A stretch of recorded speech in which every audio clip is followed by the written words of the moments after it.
The man is in the house, we bout to shut it down. Every time I step up in this club, I make it bounce. Don't fuck with small amounts, I buy it by the pound. And when we pulling up, boy, that Lambo making sound. Got that rollie on my wrist, you know I had to flex. And I got those twin chains, ice climbers on my neck. Now your girl wanna drink, it's cool, I got to check. I throw a couple bands, now she's showing me respect. She wanna know where I get this money, how I ball so hard. She wanna know what I do to afford these clothes and these dope ass cars. She said, are you an actor or a model? I get the waitress and we pop some more bottles. She keeps asking, won't let it go. Looks like I really have to let this girl know. I told her I'll make slime, candy DIYs, post that shit on YouTube, children can't believe their eyes. Yelling loud as shit, got that family friendly content, I don't get demonetized. She was understandably put off by that, till I showed her my million subscriber plaque. Now I'm feeling like David Dobrik, cause I got her in the Tesla and her friends are in the back. Next thing you know, now we drinking at the crib. It ain't too long till I got shorty in my bed. Slip into something more comfortable and now I'm back. And she's looking at my YouTube channel, wait, don't do that. She wanna know where I get this money, how I ball so hard. She wanna know what I do to afford these clothes and these dope ass cars. She's checking out my videos, she sees me yelling. I'm going crazy about the merch that I'm selling. Now I'm dabbing and eating spicy foods. I can't tell if she's impressed or disgusted, but she's checking out my slime. Life hack DIYs, post that shit on YouTube, children can't believe their eyes. Yelling loud as shit, got that family friendly content, I don't get demonetized. I don't get demonetized.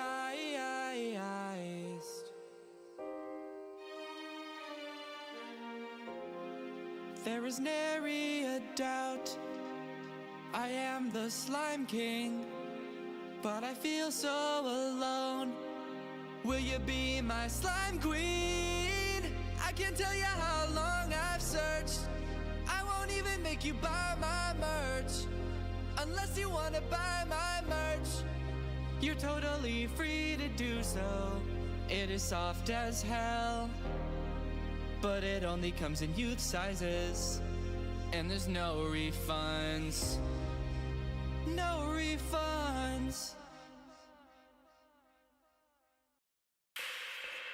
Young face.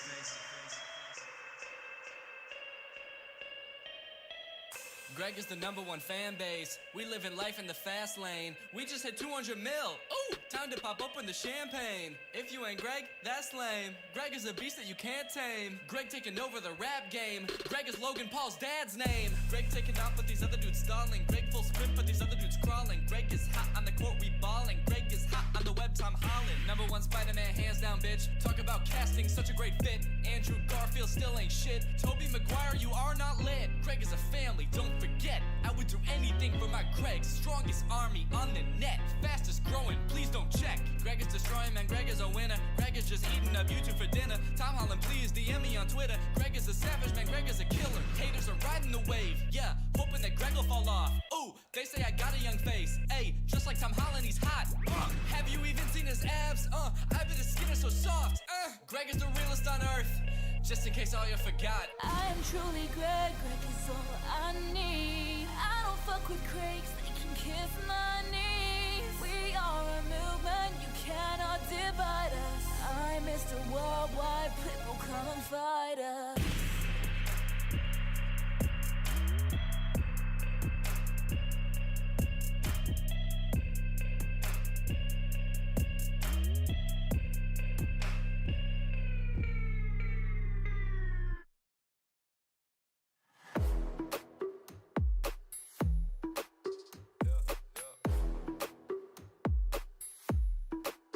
Ihr wollt Deutschrap ficken, da müsst ihr mit 1000 Losern einen Tripper teilen. Rapper auszuweigen gehört doch zu meinen Pflichtarbeiten. Kopfgeld auf die Pisser, ja, ich wird erscheinen und diskriminiere nur meine Gegner, keine Minderheiten. Battle Rap ist doch nur ein toxischer Sumpf, doch ich komme in Schutzanzug und geb euch Cock in den Mund.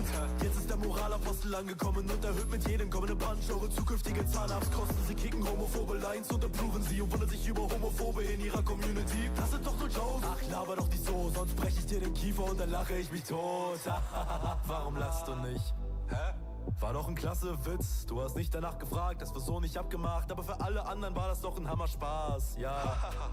Was ein Späßchen, klappt super, um anzuecken.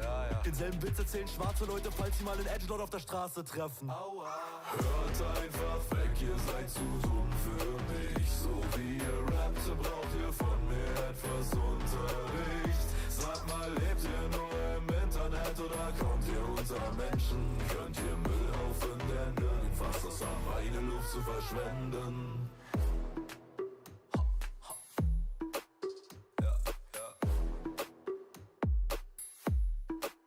Ihr wollt Deutschrap ficken, doch ihr werdet dann von Hip-Hop ohne Gummi gebumst. Denn ich treff mit jedem Wort dann noch den wundesten Punkt. Ihr seid alles Kunstfiguren, doch ich suche einen Grund. Wieso macht eine Figur diese Kunst? Ja, ihr wollt eine Rolle, denkt euch grad noch was aus. Doch warum stellt sich die Rolle dann als Arschloch heraus? Bei den flachen Pfeifen wird nur dumm geredet. Mach im Battles nur High-Kicks, weil ich nicht nach unten trete. All die Lines von euch sind doch nur dämliche Fehler. Wie trifft der schwule Line bitte einen Hetero-Gegner? Wo ist die Pointe bei einem Transgender-Punch? Warum ist es etwas Schlechtes? Ja, ich warte gespannt. Warum sagst du nix? Hä? War doch ein klasse Witz. Ihr habt alle zwar gelacht, doch wieso das etwas Schlechtes an dem Gegner ist? Ja, da habt ihr keinen Plan. Ach so. Was ein Späßchen. Klappt super, um anzuecken. Denselben Witz erzählen die Täter bei den immer häufigeren queeren Hassverbrechen. Cool. Hört einfach weg, ihr seid zu dumm für mich. So wie ihr rappt, braucht ihr von mir etwas Unterricht. Sag mal, lebt ihr nur im Internet oder kommt ihr unter Menschen?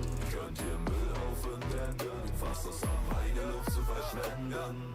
Ja, Pride ist wichtiger denn je. Sehen sie deine bunte Seele, ja dann ficken sie dich je. Alle schweigen und verwirrt, ey, ihr seid doch akzeptiert. Trotzdem sind wir weiter Opfer von der Kriminalität. Und ja, ich weiß, nein, ich brauch nicht zu reden. Denn grob gesehen seh ich doch aus wie ne Hete. Die Fassade ist gekonnt, doch wegen all der Scheiße trau ich mich noch nicht ganz aus meiner Schale rauszukommen. Hört einfach weg, ihr seid zu dumm für mich. So wie ihr rappt, braucht ihr von mir etwas Unterricht. Sag mal, lebt ihr nur im Internet oder kommt ihr unter Menschen? Könnt ihr Müllhaufen denn irgendwas, das an reine Luft zu verschwenden?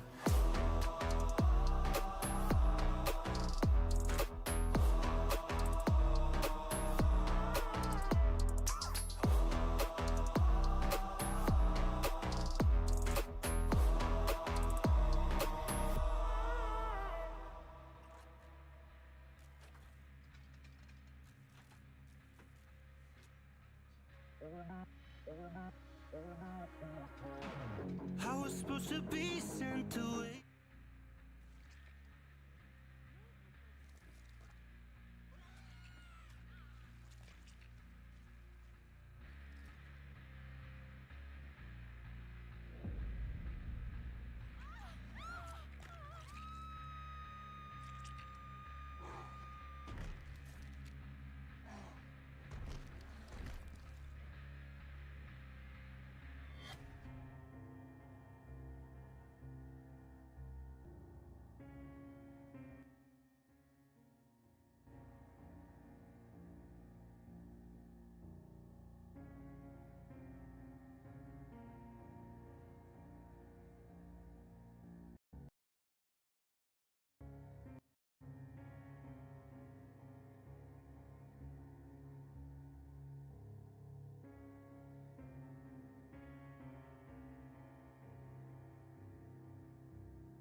Hi.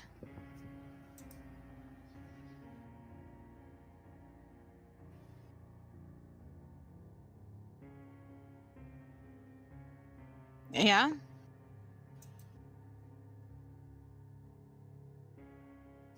Ja? Ja?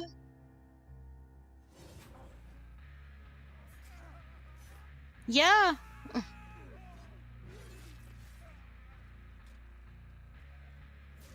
Guten Morgen und willkommen an alle, die schon da sind. Wir sind hier mit unserer Live-Reaction auf den Community-Stream Juli 26 von den Devs und ich habe hier an meiner Seite Livy. Hi. Hi. Ich weiß nicht, ob es nur bei mir so ist, aber der Sound bisher im Dev-Stream ist extrem leise.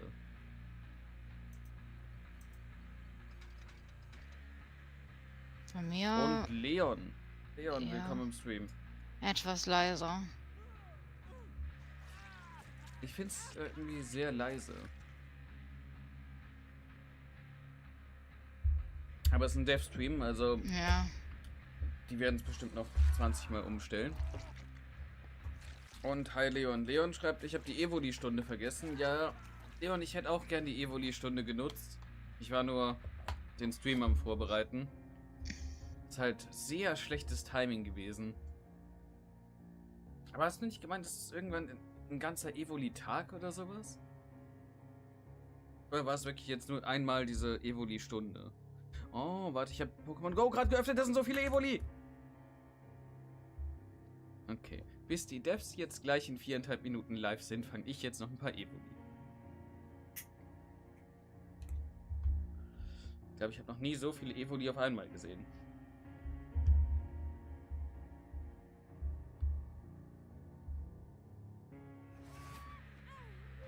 So, also was... Leon sagt, nee, diese Stunde. Ja, ja, von 18 bis 19 Uhr hast du doch gesagt, oder? Also es sind noch 3 Minuten.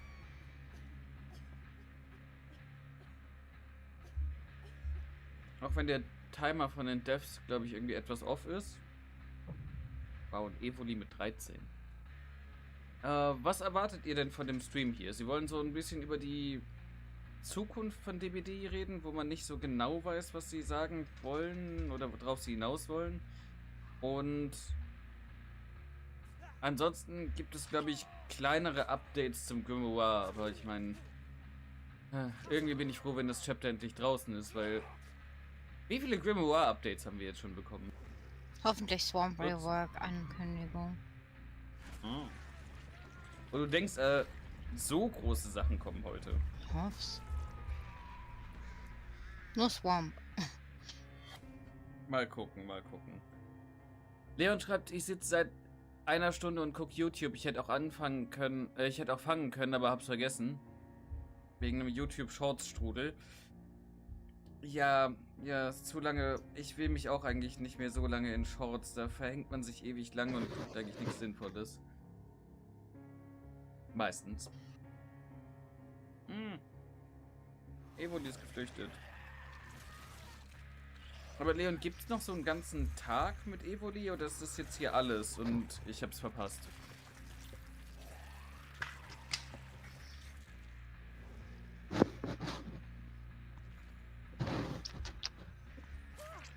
So, ich habe gleich alle Evoli gefangen, die hier in meiner Nähe sind. Noch ein Evoli mit 13.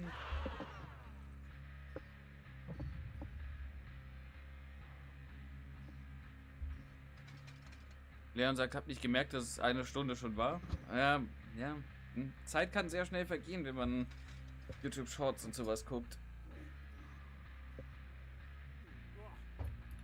Deswegen, ich bin auch auf TikTok irgendwie gar nicht mehr. Das letzte Mal auf TikTok, so wirklich, war ich, als ich halt meine ganzen Videos hochgeladen habe. Aber sonst habe ich mich sehr von TikTok ferngehalten. Ey, es spawnen immer mehr Evoli. Komm nicht hinterher, die zu fangen.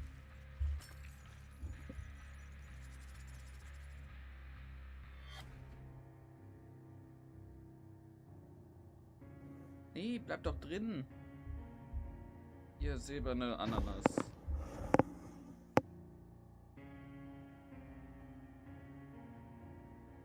Leute im DBD-Chat schreiben Pennywise. Was? Ich glaube nicht, dass sie es in einem normalen Community-Stream Pennywise ankündigen.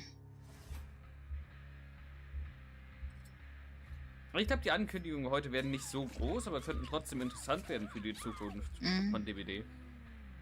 Weil ich glaube, alle großen Sachen haben sie halt im Anniversary Stream gesagt.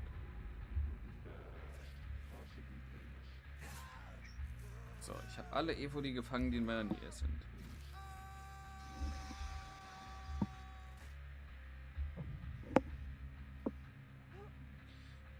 Leon sagt C-Day Classic höchstens, wenn mal wieder einer ist. Der letzte war letztes Jahr und davor 3-4 Jahre, also maybe in 2-3 Jahren wieder.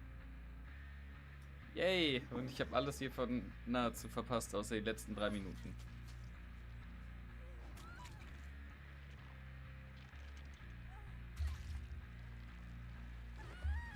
Warum hängen die Devs so 20 Sekunden hinterher?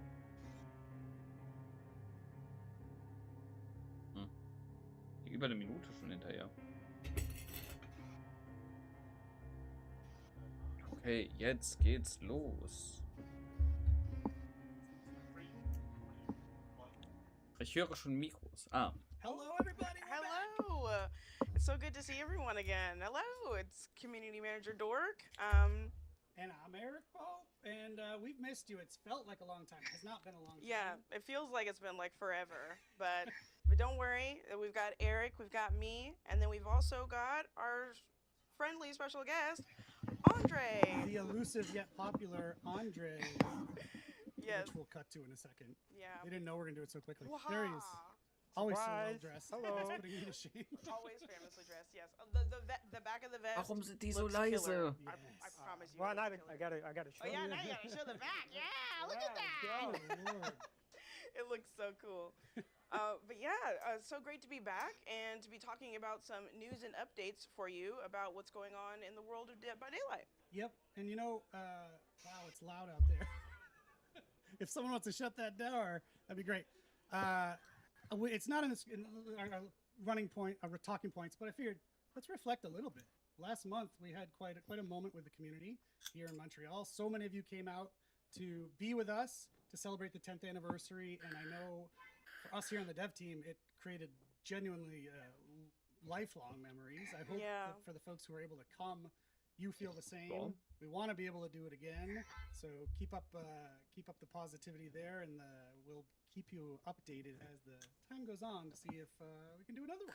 Yeah, it was really awesome to see just the onslaught of people coming out and meeting you all in person. It was truly mind-blowing just how many people were like kind of running up to us, wanted to talk to us. And I just love and appreciate every single person I got to meet, everything I got to sign, every picture I got to take.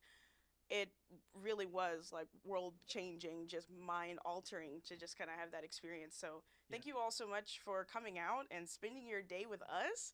It's because it was like from morning Oh, to, yeah. It was a long to day. late night. Yeah. It was a long day. I don't think I got home until like midnight. So thank you all so much. It was so much fun, and I really enjoyed it. And I thank you as well. If you couldn't be here, I know we streamed a lot of it. That was where I was most of the day. Was Ja, Leon, Evoli ist halt mein Lieblings-Pokémon. The talk show. Deswegen ist set. schade. So it was great that you could join us from home. But you know, we mentioned if you caught it, we want to be able to bring that to more people around the world too. You know, we've created this thing called the Campfire Tour that you're going to hear more about as it becomes more of a thing. Campfire Tour? But we want to Komm, be able to auf bring nach Deutschland. experiences like we had in Montreal in little mini versions around the world to where our players are. So stay tuned on that one. Yeah, it was just a really magical time. Thanks again for everyone. And I will also say, Die müssen doch nach Deutschland we're kommen. already taking your feedback on the event to think about how we could do things. Wir haben so differently in viele the future, DVD-Spieler. improve things as always. So thank you for those who gave us their feedback. All right, on to the actual talking points of the show. This is something we do every year. We're doing it a little differently this year, and that's Into the Rainbow. If you've been around, you know we usually do it in June. For a couple reasons, we wanted to switch things up this year. As I just mentioned, we both just mentioned, June was a crazy month for us. Oh, yeah. And we didn't want Into the Rainbow to just feel insignificant amongst massive event, massive broadcast, in-game event, Jason. So getting it out of June was nice because in Montreal, we celebrate Pride almost now. It's coming next week. World Pride as well. July 28th. We aligned it to that. Give us more time to make something special for Into the Rainbow, which we are doing this year. So it's kicking off July 28th. It's going to run until August 10th. Oh, bist du so viel Not vor just a mir? single one moment thing. Vielleicht. And the official part of it on our stream will be there on the 28th to kick things off. And then we're going Bis to be wann? handing it off to a bunch of fantastic, awesome people for that entire run. And it's going to be a super cool event. So Hab's stay grad nicht tuned. gehört. July 28th, Into the Rainbow is back. Okay, 28. All right, Juli. down to some business. Yeah. If you haven't been around the last couple days, we have a new Rift.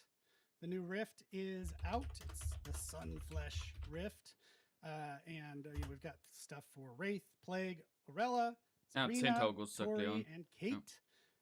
But also from our Ja, ich bin jetzt previous kein so community großer Fan contest, von den which we're gonna talk Outfits. about the new one in a I moment. will. We have Fang Min's Star Student and the Knight's Splinter Rose as part of the free track, which is so awesome to see these becoming Oh, reality. As well as the Deadly Prize banner and the Moonstone Maurice badge. So congratulations again to the winners. Hold on just one sec. We're going to talk about the new contest very soon. I did want to mention, because you've noticed it, the Trickster recolor, there's definite issues with that, which we are aware of, thanks to you. And we're going to be working on that. So stay tuned for updates as we have them. We'll also mention Sable Ward's Gothic Romance and the Unknown's Unsolved contest outfits are now available in the store as well. And lastly, Shane, who we love dearly. What a great Yes. addition to the FOG. Shane's Very Rare Cosmetics are going to get their Eerie Shard prices added on the 24th. So that's tomorrow. Yeah, I'll also add what was one of the most memorable moments during the live stream broadcast for the anniversary was just the reaction to Shane and to see the outpouring of love and support on socials. Even now, like we still see a lot of amazing love towards Shane. So that was chef's kiss. I'm so glad that we Ja, got to have that experience. I Shane wanna give hatte a eine quick shout out to positive Sophia Reaktion, aber ich Rico glaube, sehr talking viele to Leute her wollten Julien before the haben. Ja. broadcast and expressing her interest. Oh, I wish we could have an Indigenous survivor, and it was killing me to not be able to talk about it. I just kept saying, like, let's reconnect in like an hour. In like an hour. So yeah, it was a great moment there, but I wish I could have shared more. All right, so next we're gonna hop into, or make a splash into, Summer Screams. Yeah, you like that?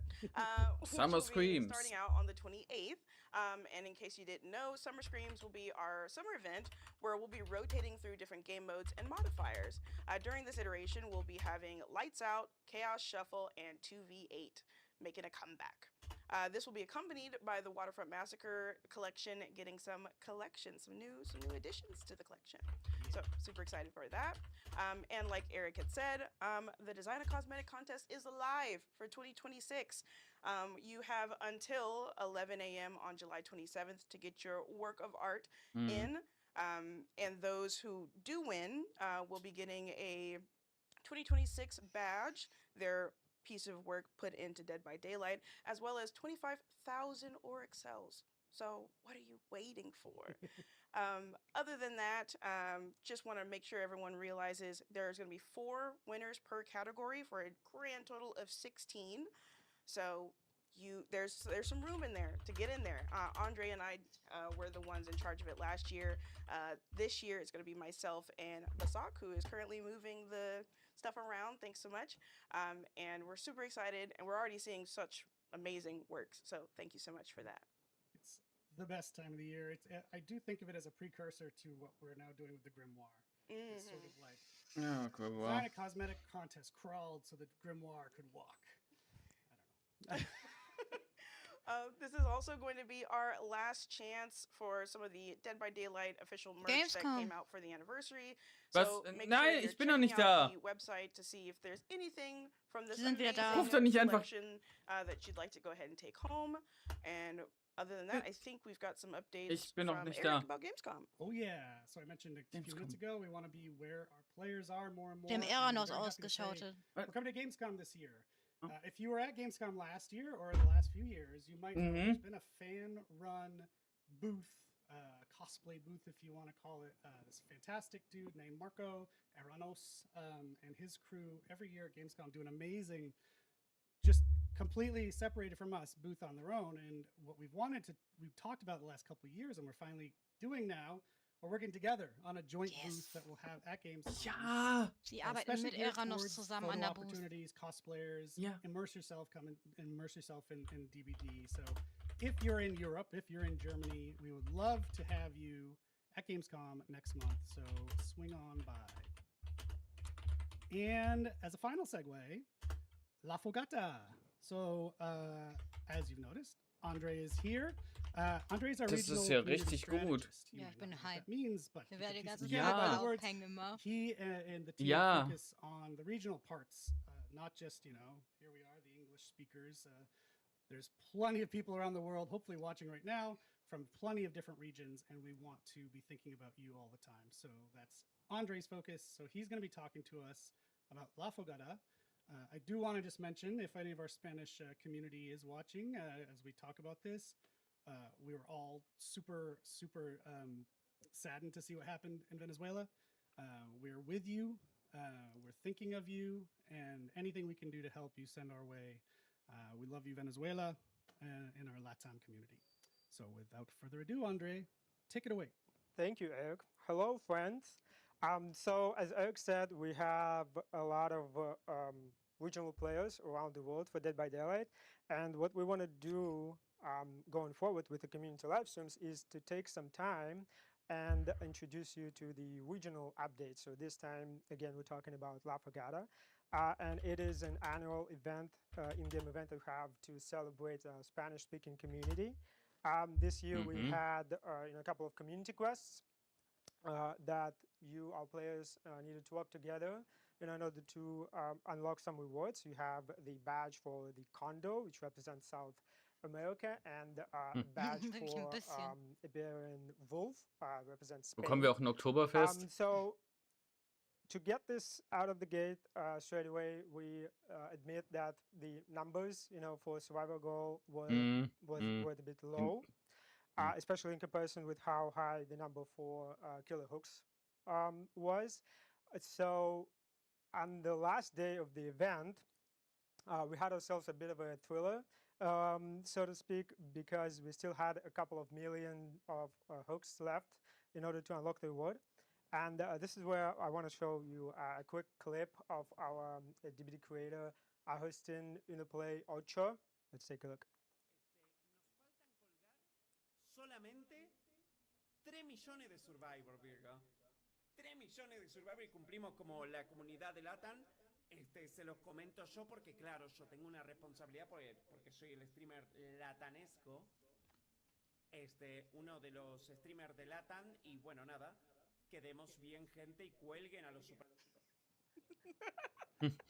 So with this, with this hype, with this riling up the players, shout out to Agustin, shout out to Rimac Games from Spain, Agustin obviously from Argentina, to all the creators around the world, and of course to you, our players. Thank you so much for getting together and achieving this goal and crushing the number and getting the reward.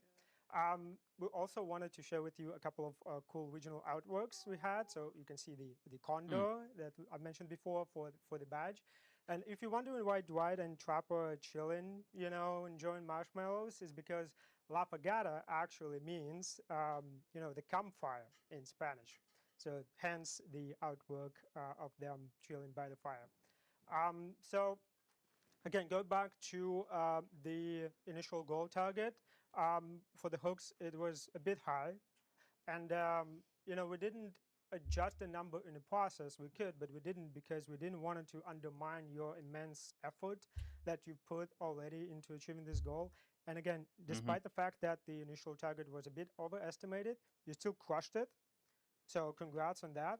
That said, going forward in the future community quests, we will make sure that we distribute the goal numbers evenly between survivors and killers, so it's not, as easy or simple to achieve from one side or the Ja, other. wenn wir doch so eine tolle Arbeit geleistet haben, dann gebt uns doch ein paar extra Blutpunkte. Ich verstehe halt nicht, warum es überhaupt so eine große Diskrepanz gibt. As much as we enjoyed Ja, the thriller, keine Ahnung. the goal, Muss doch aufgefallen sein. Dude, yeah, that's crazy. It's a deal binder. we're gonna make sure it's a bit more fair going forward.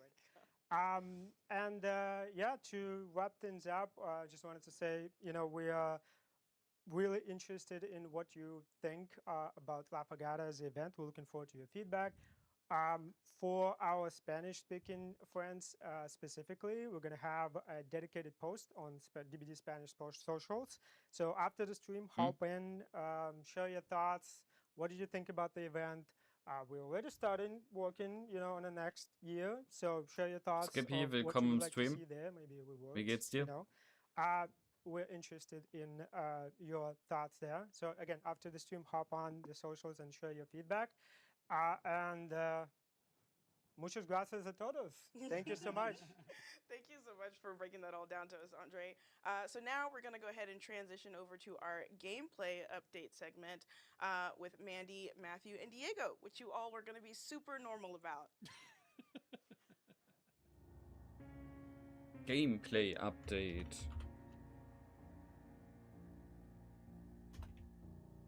Skippy, du hast es vermutlich nicht mitbekommen, aber DBD wird auf der Gamescom sein. Sie haben es gerade angekündigt. Mit Eranos zusammen machen seine Boost. Mit Eranos zusammen, das wird so eine krasse Sache vermutlich. Wir müssen wirklich noch das Eventpaket fertig machen, Jules. Ja. Skippy schreibt erschöpft und bereit im Lotto zu gewinnen. Fair enough, ja. Denkst du, wir schaffen das noch? Ja, sollten wir. Morgen dann, oder? Und ja, können wir morgen machen. Und ja, Skippy, ich weiß nicht, ob du es gesehen hast, aber ich habe mir mal die ganzen Bilder von dem Tag angeguckt. Die haben das auf Facebook gepostet, so 500 Bilder. Und Flat war überall. Das sind Bilder von Flat im Palasgarten, Bilder von Flat auf der Demo, Bilder von Flat später auf der Pride Party. Er hat sich irgendwie auf jedes Bild ist der draufgekommen. Während es meanwhile kein einziges Bild von dir gibt, Skippy. Kein einziges. Ich weiß nicht, wie du das geschafft hast, auf der Pride Party, dass da kein Bild gemacht wurde. Da wurden so 200 Bilder allein auf der Pride Party gemacht. Kein einziges, wo du drauf bist. Ich habe alle angeguckt. Weil der kaum auf der Tanzfläche war. Die meisten Bilder wurden auf der Tanzfläche gemacht. Tatsächlich nicht da, wo wir gesessen haben die meiste Zeit. Da wurden so 50 Bilder gemacht. Nur, die wurden gemacht, als wir nicht da waren. Aber Skippy Also war als- eigentlich immer da. Ja, dachte ich auch, aber irgendwie, keine Ahnung. Und Josef, willkommen im Stream. Wie geht's dir? Wie war dein Tag bisher? Skippy schreibt, ich war nie da, es gibt keine Beweise. Anscheinend. Ich habe keine Ahnung, wie du das gemacht hast, aber es hunderte Bilder. Naja, wir haben Kein Beweise. einziges. Ja, wir haben Beweise, aber so hunderte offizielle Bilder und du bist auf keinem. Ich weiß nicht, wie du das geschafft hast. Der Fotograf ist die ganze Zeit da rumgelaufen.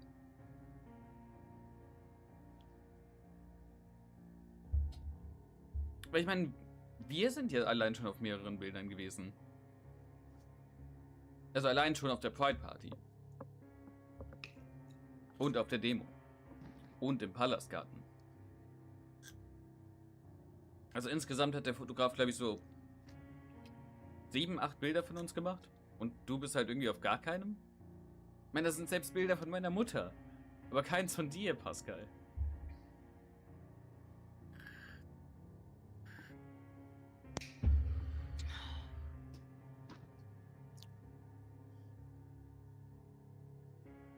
Skippy schreibt, vielleicht bin ich auch nur eine Illusion, ein Konstrukt deiner Fantasie. Ich glaube, Flat hatte ich wahrgenommen. Und Flat hat sehr interessiert an dir gewirkt, Skippy. Sehr interessiert an, sagen wir mal, deinem Bachelor. And we're back. Hi everybody, welcome. Und hi Sandra, willkommen im Stream, wie geht's dir? Hi again. And Diego. You have- Happy. I'm gonna yeah, say it. I was saying you were avoiding it, but you were unsuccessful. Hello. I'm gonna say it. It's one of those things. Also Sandra, Josef, Dog is gonna DBD kommt zur Gamescom. Here we are with the gameplay section. So I'm gonna be handing this over to Matthew. Yeah, and we're gonna be Dieses Jahr, we're gonna be talking zusammen mit about, Eranos. live design. So this is a chapter release. Generally speaking, we don't do live balance changes for a chapter. That was the announcement we did previously. The Mhm. reality is sometimes we need to, or we should, or it's a good idea to always be flexible for this kind of stuff. Live games. So generally speaking, I'm going to talk a little bit about the difference between expectations for live balance on a chapter versus mid-chapter. for a chapter, it's Also anders gesagt, sie rudern zurück, dass sie keine Balance-Updates machen wollen bei Chapter Releases. or interactions or changes in overall Weil performance. jetzt sagen sie nicht mehr, wir machen es gar nicht, sondern sie sagen, ja, gucken wir mal. Small in scale and changes as needed. Very, very small in scale and only when needed. When you say small in scale, we're not looking at reworking mechanics or adding. Das ist halt aber trotzdem wieder zurückrudern, ne? Von vorher, wo sie ganz klar gesagt haben, gar nicht. Das war auch eine komische Aussage. That's right. Ja, das so war's. gesagt haben, Focusing on higher risk concerns and quality of life. Ja, haben sie so gesagt. Im Anniversary Stream. And as always, not intended to shake up the meta in a meaningful way. Not on the chapter release. Ja, Leon, wir können dir gleich noch erzählen, wer Flat war So auf der Fight Party. It's going to be much bigger in scale, and we're looking to Er war sehr interessiert an be Skippy. more and more impactful in this regard.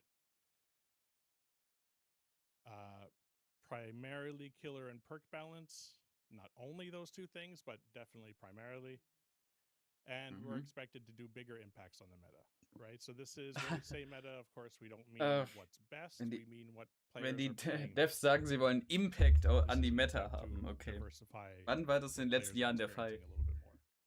And then also, we're going to start focusing more on different aspects of gameplay.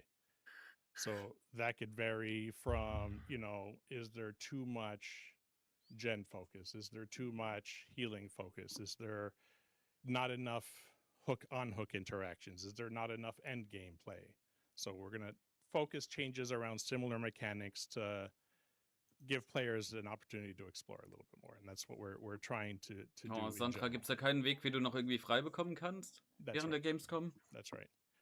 So. Das ist ja doof. Perk changes. LDBD wird da sein, das wird groß. Primarily based on community feedback and then perceived over-under performance.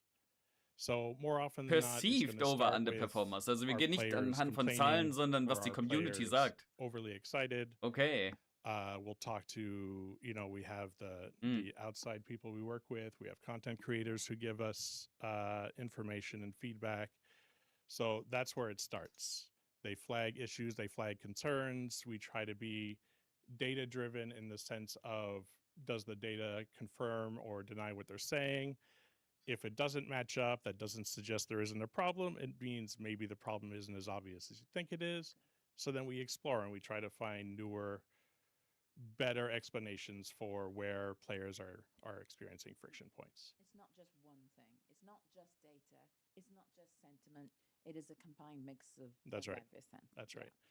For this update, as I said before, limited to just tunables. So these are just numerical changes. We got buffs and we have some nerfs. For the buffs, on the killer side, we're looking at buffing, Call of Brine, Save the Best for Last, and Nurse's Calling. I got numbers.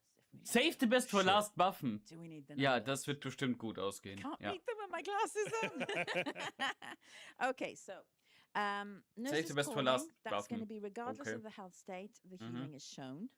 So if we remember, there was a change and a bug fix recently, and with the feedback from the bug fix, it caused us to rethink how we want that perk to work more than anything else. Call of Brine, this will increase the time of regression from 70 seconds to 90 Save the Best for Last ist doch einer der stärksten Perks im Game. What else have we got? Ich bin verwirrt. I don't have Save the Best for Last numbers. Ich bin so verwirrt. No. Warte, ich muss gerade... Well, you'll see in the patch Sie haben keine notes. Namen. Yeah. Okay. Sorry. Last I checked, Was we were ist doing a das? playtest earlier today. It's still a little bit in flux. For survivor buffs, there's quite a few, Survivor but not buffs. as many as you might think. Apocalyptic Ingenuity, Adrenaline, Clean Break, Moment of Glory, Repressed Alliance, and Technician. These are Also ich hätte gesagt, Adrenalin ist eigentlich gut, so wie es ist gerade. I've got some of those anyway. So Apocalyptic. Und die anderen, ja, sollte man buffen, Apocalyptic vermutlich. Ingenuity. We don't get me to say these words. My dyslexia is verbal as well as written. It's now 2 chests and 4 seconds. what was the next one? Adrenaline. Adrenaline. Okay, that's actually going back to the way it used to be. So the haste is now increased back to 4 seconds from 3 seconds. The exhaustion will remain at 40 seconds. That's right. So I think that's because it got hit a bit with Ach so, nur den diminishing Speed Boost returns, zurück. that sort of thing, That's wasn't it? Hey. Yeah. And clean break, that is going Nee, to Sandra, ist schon be lange her, dass sie das geändert 45 haben. seconds broken instead of the 60 seconds. So that one I've got. And Repressed Alliance is the generator block time, I think, is increasing slightly. Yeah, just not much, but again, A slight increase, a yeah. slight increase. All right, so now debuffs. Die sind dumm. If you're Die sind concerned dumm. that there's more survivor buffs, Repressed than killer Alliance muss den buffs, Gen kürzer blocken, nicht länger. Just wait a minute. Länger blocken ist kein so Buff, for das debuffs, ist Nerf. on the killer side, it's really just one. No, I added more. Okay. Oh, did you? Yes. Gonna Sorry. get me in trouble now. Das ist so dumm. Das Nowhere to macht hide. keinen Sinn. Yeah. So that's down from Yeah. that's down to 18 Oh. meters from 24 meters. Ja, Nowhere to Hide Nerf. Sehr gut. I'm going to be affected by that one. I'm sorry. Coulrophobia. Choleraphobia. Yeah, I couldn't say it either. Ja, Coulrophobia, ja. That's going to heal 30% slower. It's currently Thrill of the 50% Hunt, slower on finally. live. And Da bin ich noch Thrill nicht. of the Hunt. That's going to be each stack is going to be 10%. So I think that was down from 12. From 12. From 12. This is a temporary one. Oh, ist Ja. aber Yeah. minimaler We're going to Nerf have fürs Will of bigger the Hunt. changes for this in the next mid chapter, but this goes back to what Matthew was saying wird by reworked. identifying an emerging need. We're noticing this a lot on live right now There's and how one problematic temporary this is fix. becoming. So to get ahead of it, we're going to reduce the numbers just for this patch, and then it's going to get a bigger change in the mid Yeah, chapter. this is another good example of Okay, ja. we know it may or may not have more interactions with the killer being released, so we want to Yeah. get ahead of, needing to affect the killer when it's really just a Ja, global Skippy, wir müssen mal problem. gucken, was die mit Safety that Best we First should be machen, weil sie haben jetzt improving. gesagt, sie haben keine Agreed. Idee, Ja. sie haben keine Ahnung, was da kommt. So, survivor debuffs. Okay. There's 3. Ah, bitte. And Oh, I think nee. most players are going to be excited. I'm going to say it before I show it. Virtual, Small ich numerical weiß schon. changes. Don't expect a Virtual, lot. oder? Yeah. But that just because we're doing it now doesn't mean we're not going to further change them in the future. This is just getting them ready to see where we need to take them in future releases. Exactly. Sprint burst, Yeah. deliverance, Sprint burst. vigil.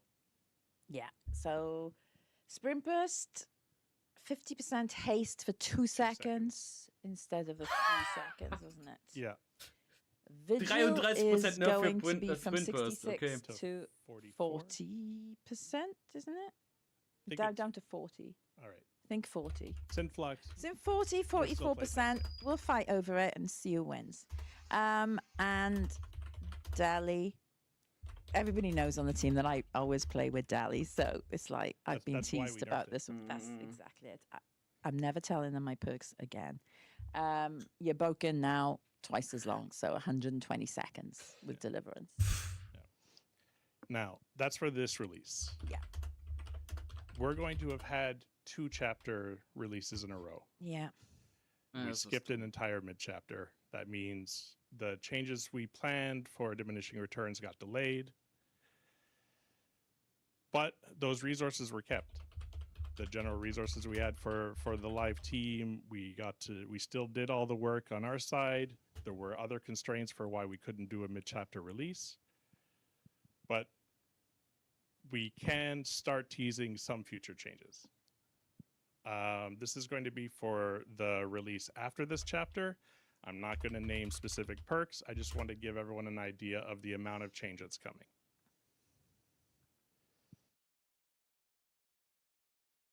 Yeah. Here we So go. next release, there's going to be no killer update. And I know we have a lot of killers that need updates. The original intention was to have phase 2 of Blight's rework here. And we had a design for it. It was more of a side grade than anything else based on his performance. Just really to change, which add-ons are more or less popular, stuff like that, be a little bit more flexible in the future. But we looked at the impact we expected that to have versus the delays for changes post diminishing returns. We didn't think it was going to be impactful enough. So we decided to put Blight aside for now and do more perks. 45 or perks. more perks. We're still in the Was process zum of Fick? getting the work done, Das seeing klingt how long furchtbar. it takes, playing with our Sorry, aber es klingt bandwidth. furchtbar. This Ich werde mich number gar nicht mehr probably zurechtfinden. expected to grow by a little bit more Meta already, Shake-Up hat schon beim but ersten that's Mal a nicht lot. funktioniert. It's a lot coming all at once. And that's more than just number changes, isn't it? That's right. A Yeah. lot of these are reworks. It's about even between Killer and Survivor. It's split between general perk updates and diminishing returns. Obviously, I just said it a bunch of times, we're late with bigger changes for diminishing returns. This will not be the last diminishing returns based update. We might not always say it's a diminishing returns focused update, but now diminishing returns is a permanent part of what we take into consideration when we're doing these balance changes. The general perk updates is simply a lot of the general perks that are unlocked for new players don't see use, and they don't see use for a good reason. They haven't been updated in a long time, a lot of them. They were made for a game that was completely different, 10 years ago, 8 years ago. Yeah. Ja, bitte bufft mal Resilience. DBD has evolved, the players and how they like to play have evolved. We want to help new players get up to speed and feel the game as it should be sooner. So, general perks, no debuffs. The perks being touched are all getting side graded or better. Some are being reworked from the ground up, so they'll be completely different and more in tune with the current reality of the game. And they'll be modernized for the current state. For the diminishing return changes, about 2/3 of them are buffs. So there are some perks that don't interact with diminishing returns at all because of the nature of their design. They're being overused right now, or they're feeling egregious to players on either side. Those are being taken down, but far and wide, the majority of changes we're making are buffs. Mhm. Sorry, it's not. There we go. Debuffs are mostly effects that interact less with diminishing returns. And that's it. That's all that's on the horizon for live balance for now. No. No? No. Is there something We're else? gonna want to Wirklich mention furchtbar something soweit. about the unhook protections. Yes. Oh nein. So we're making a change to unhook protections at the end of match, or just in general, and In then general. especially for the end of match. Especially for the end of the match, yeah. So what we're basically doing right now, you get the haste, endurance, off the hook, it's 15 seconds. We're knocking that back down to 10 seconds, but you will also have elusive off the hook. That will allow players to be able to get away from the hook, to be able to avoid that area of tunneling, but it means that you won't be able to weaponize. So we're going to try it with that to see how that impacts. The elusive, though, is not going to be active in endgame. That's right. But the 10 seconds. The 10 seconds is going to be. Yeah, 10 seconds haste and endurance is going to be there in endgame, but no elusive. But no elusive. That means, like Mandy said, less weaponizing, especially in endgame. Yeah. You want to go in for those last-minute rescues. You want to make the altruistic play, but it's not going to be as easy or as free as it feels currently. It was 15 seconds. We identified how far a survivor could get with the haste and the endurance to the 15 seconds, and it was. Ich verstehe nicht ganz, was Sie meinen. Sagen Sie jetzt, 15 Sekunden sind es aktuell, And Sie nerven das then- auf 10, aber geben Elusive dazu, oder bleibt es bei 15? Go on, you can say it. Weil ich habe es nicht so ganz verstanden, was Sie gesagt haben. We've got that coming up for Yes, release. that's another thing that's in the works. Yeah. I can't speak a lot about it, but MMR and how it's calculated is not going to be purely based on kills anymore. So this is a big change. There's a lot going into it. We already have parts of it in the game, not affecting No, players in doesn't any affect way, players. No, but just so we can collect data and see the impact it's going to have when we push it live. it's just on our back end systems. 10 but Sekunden nur noch, we Leon. should Das have ist more doch... before the release. Das ist More before the furchtbar. release in PTB, I don't think we use MMR at all. No, we don't So- use that in PTB. So it's going to be for the live release. So you can expect to hear more from in New York in the August That's right. live stream. Es sind so schlechte Thank you, Änderungen. Matthew. Thank you, Matt. Not Mit- going to talk about MMR. Also damit habe ich nicht gerechnet. All safe. Well, you can if you want. Well, okay, let's start. So, let me tell you everything. No. So yeah, we're transitioning into a single thing from UX that we're very stoked about it, very happy about it. And I must stress out that a lot of times, well, with the UX team, we have been able to accomplish this or that. But I must stress that in this case, wasn't only the UX team, the cooperation between Mach mir eher all Sorgen areas das of the MMA-Ding. activity was amazing. Ja, das auch. Ja. Including work Ja, here from Tweet hat auch Papi gerade Matt. gepostet. Oh God, two so- pappies. I can't cope. Können wir uns gleich angucken. I'm not going to call myself puppies. I need to do it to someone else. Okay, I'll call you Pappy. Skippy, wir So- reden gleich nochmal über alles. Ich habe Notizen hier. At the information of the killer in a key actions manner on the match details. So you Yeah. could check what the killer power was all about while playing, and we saw that it was used by a lot of people to a situation where Super it was Sound your Devs. first time. Sure. So that's what we wanted, and we wanted to keep helping people to learn and remember, even during a match. However, that was only for something else. We couldn't communicate at that moment. Has been that someone, for instance, me, wants to learn about killer power, being killer main. It's super interesting always for me to be trying different stuff. And what we have is something that it worked, but as we evolve, we start seeing that we needed to improve the way we communicate stuff. So we have that tooltip, and Mikrokratzt after die reading a ganze Zeit couple of paragraphs, some people like me would end up having a very hard time to understand. Favorite. Oh mein Gott. So we don't want to keep just telling you what the killer power is about. We're not going as strong as to say that I just missed one text there, but it doesn't matter. We need to improvise. So we are going to tell and show. So let's roll. Oh, there it is. Of course, I had all this prepared. You had So it yeah, all this prepared. is only for comedic effect, you Yes. know? Yeah. I love to put on a show. So now let's go. So we are having this new section for each single killer from now and for any future killer, where we are detailing on separate little key aspects what the power is all about. We want to present things in a way that's easier and more enjoyable for you to learn about the killer.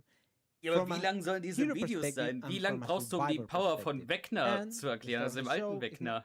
So, Das können nur die Dafür hast du- absoluten Basics sein. For you to think ja, how aber to dafür use hast du doch what is auch there, keine but the Zeit, wenn du video. dir das in einem Match So you can angucken see on sollst. the pic Was? here we have shown things that the pic can do, but also what survivors could do to remove the trap. Ja, wir haben verstanden, dass ihr keine Zeit this habt, is das also alles zu lesen. accessible Also from machen wir so any 5 Minuten lobby. Video That means that if you are a survivor, dahin you stattdessen. don't need to leave your lobby while matchmaking or Zwei not. Mikros die ganze Zeit aus, ey. Ja. You can jump directly while you're on the lobby to keep learning about the killers. And you can see the extended information that we added to the game a couple of streams ago, a couple of updates ago, where you can learn and remember what some keywords were. In this case, we're displaying there, for instance, hinder and killer instinct. So another thing that we need to Ha, warum sieht der Playbutton so scheiße share with aus? you is that killers, yes, have the access there, but also they can access this section directly clicking on the killer power.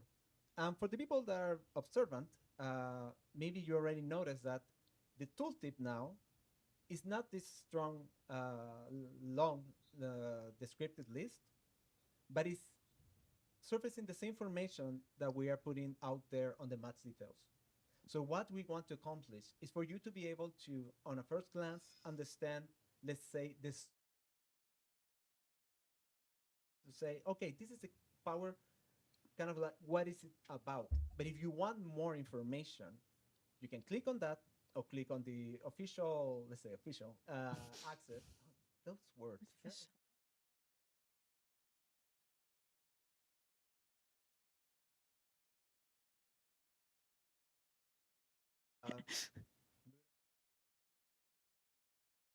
See all there is about and to understand the condition, to understand the triggers, and also how to counteract it. So we hope this is going to be not only a place to learn, not something to share with your friends and new players, but also an enjoyable tool for content creators, for expert Ich habe players, nicht gedacht, dass sie for so viel zu anyone, sagen hätten heute. That want to just embrace what a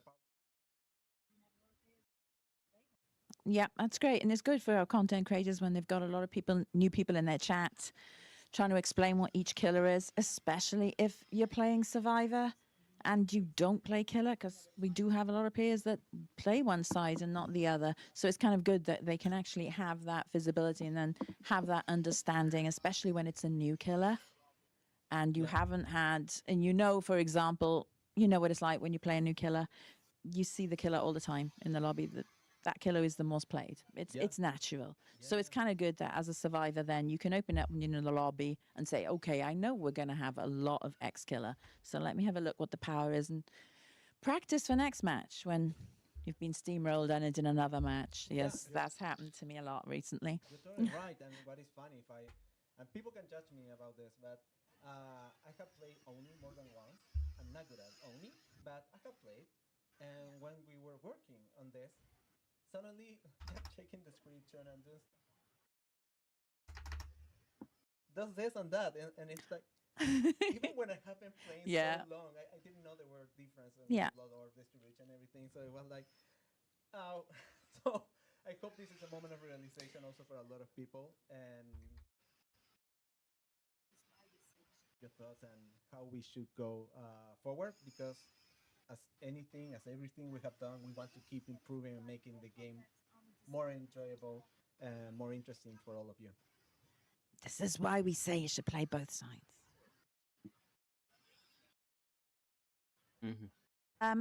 Would we be able to provide more context on the decision to debuff coulrophobia?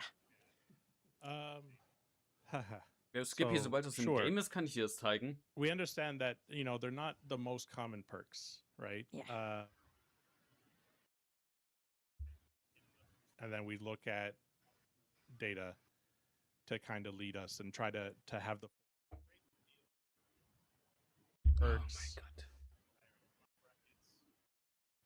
problematic in and of themselves. They're problematic when paired with other certain things. Yeah. I'm not going to get into it to a great deal. Higher MMR brackets, we're seeing certain builds that are a little bit more egregious. Certain play styles. Wirklich ein Rätselraten, was der sagen will. You know, a little. Can I be blank? High MMR brackets. I can be blunt. Basically, coulrophobia because of the egregious slugging builds, and it's, you know, it's being used a lot in that. We're recognizing that as a very unfun play style and something that isn't planned for what we want for played. Yeah. So, yeah.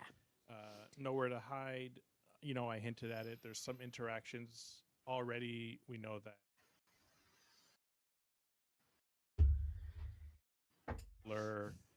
We have similar expectations with the new killer. Es fixt auch keiner einfach mal das Mikro, ne? Mhm. Ist da irgendwer in der Regie bei dir? Das einzige Mikro, was funktioniert, ist das von ihr. Unhealthy. Ja.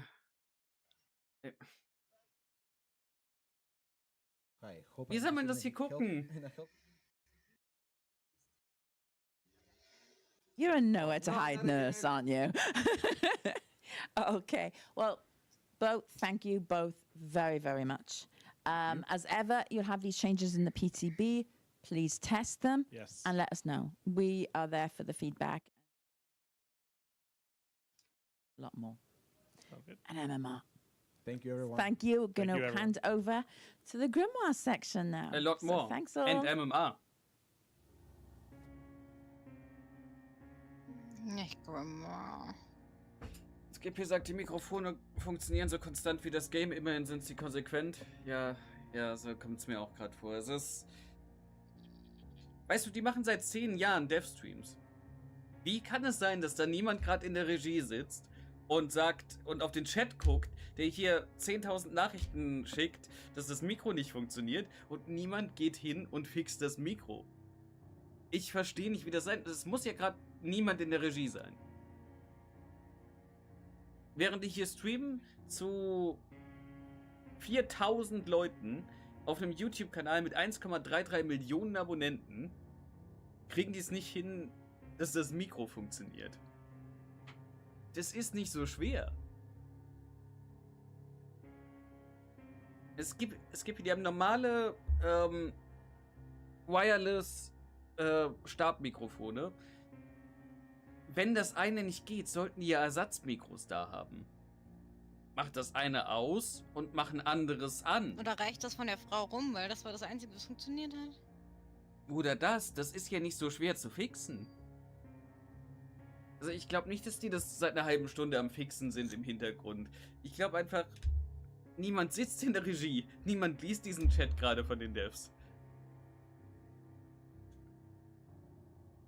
Das halt irgendwie nicht so gut ist.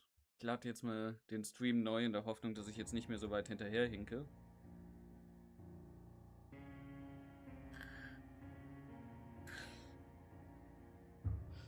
Also es gab jetzt einige große Ankündigungen, über die wir auch gleich noch reden können. Und über die ich auch gleich noch reden will, weil so viele von diesen Änderungen sind so absurd. Und ich will euch auch sagen können, warum die so absurd sind und so bad. Also bleibt gerne dran, damit ich euch gleich sagen kann, warum ich diese Änderungen für sehr schlecht fürs Game und absurd halte. Und mal gucken, ob sie jetzt im Grimoire-Segment ihr Mikro gefixt bekommen haben.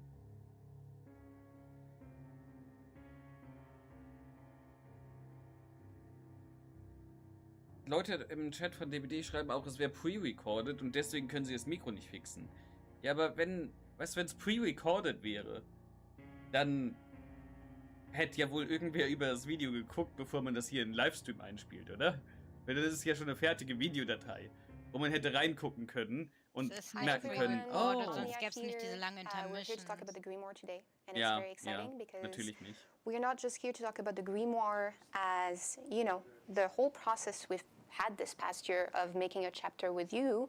We're here to talk about the grimoire as our upcoming chapter. The next chapter you're going to get to experience in the game now, the Curse of Sin.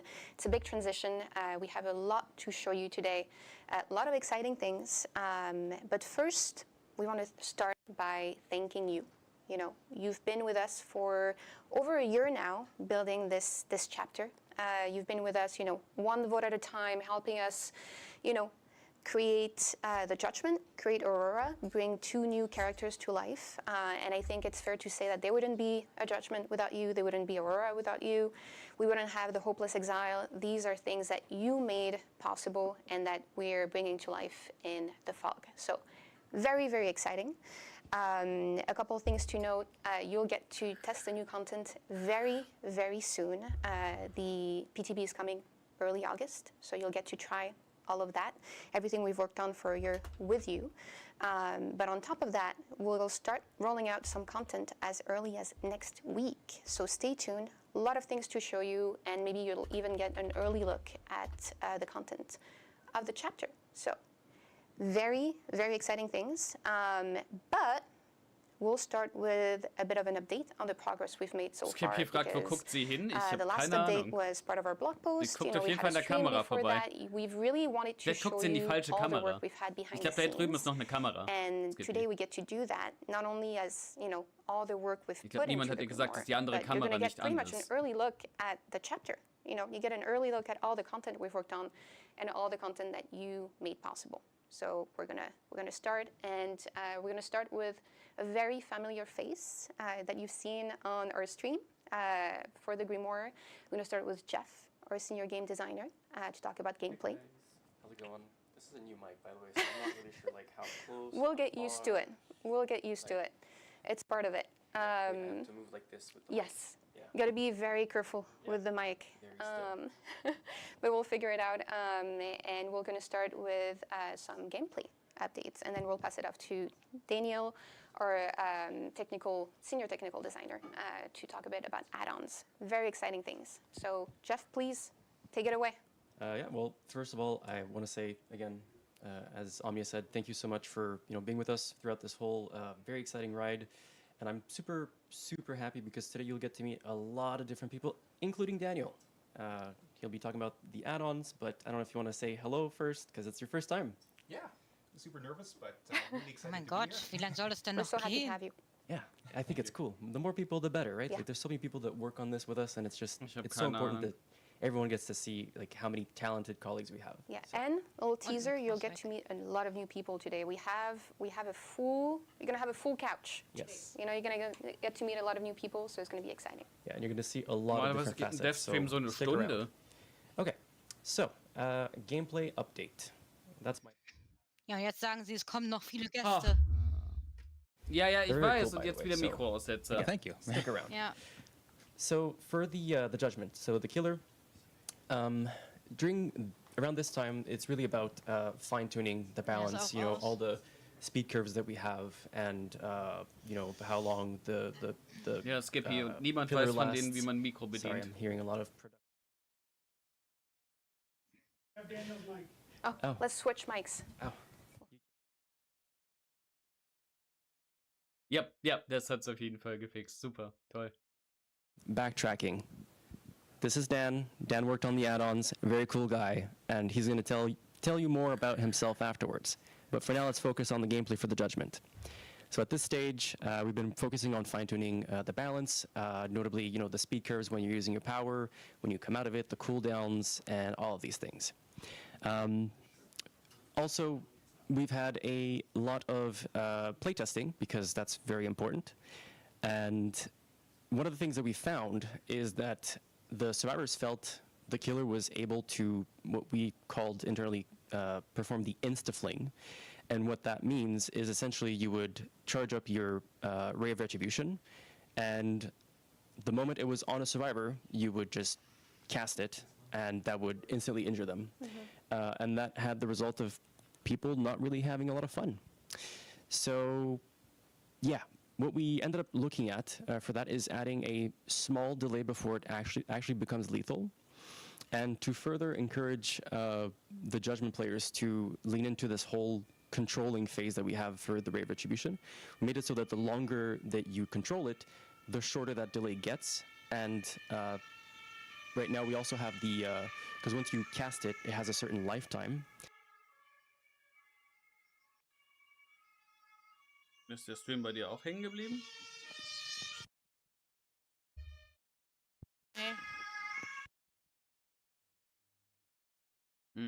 Ich muss ihn mal neu laden. I think it's so good because you get to see too. It's not something we show a lot for regular jetzt bin ich wieder chapters, da. but you get to see the amount of fine tuning that really is involved in building a chapter.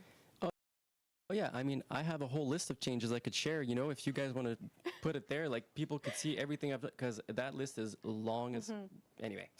And yeah, the Hopeless Exile, obviously internally we have a lot of different skill levels. We have veteran players, we have more newer players, we have average players, and they're all very important to fine-tuning, right? Because one player's experience does not invalidate another's.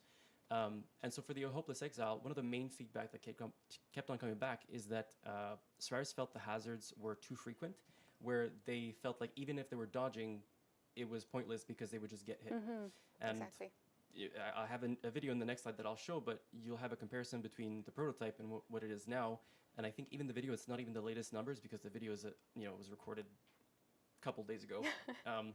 But basically in the prototype, you see the hazards are like actually really, really aggressive. Yeah. And then now they're much less aggressive, and there's also a lot more rules to them, because in the prototype we just kind of like slap them together to make it work, which is what we do in prototypes. But yeah, anyway, I'm gonna stop yapping.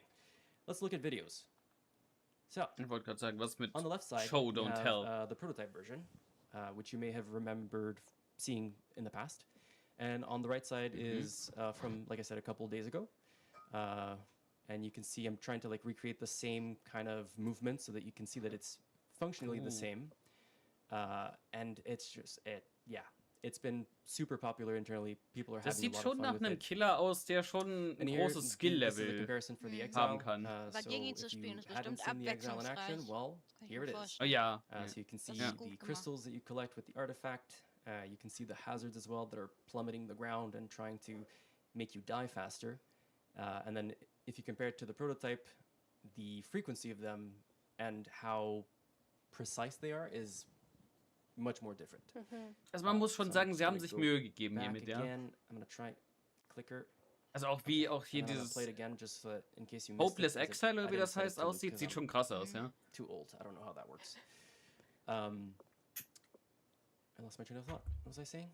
You were talking about the tweaking, the fine tuning. We were looking at the Hopeless Exile, and I think one of the things that's really good to see is that you want to. I think with the Hopeless Exile, you want to make it feel unsafe. You don't yes. want survivors just having fun in there, but you still want the gameplay to be fun. Yes, exactly. And I think that's the nuance to have is that while it is meant to be a risky environment that you don't want to stick around in, you also don't want it to be unplayable for players who may not have the same experience level as more veteran players. And I think we've reached a pretty good middle ground between the two. But anyway, that's where we're at. And as I said, playtesting is continuing.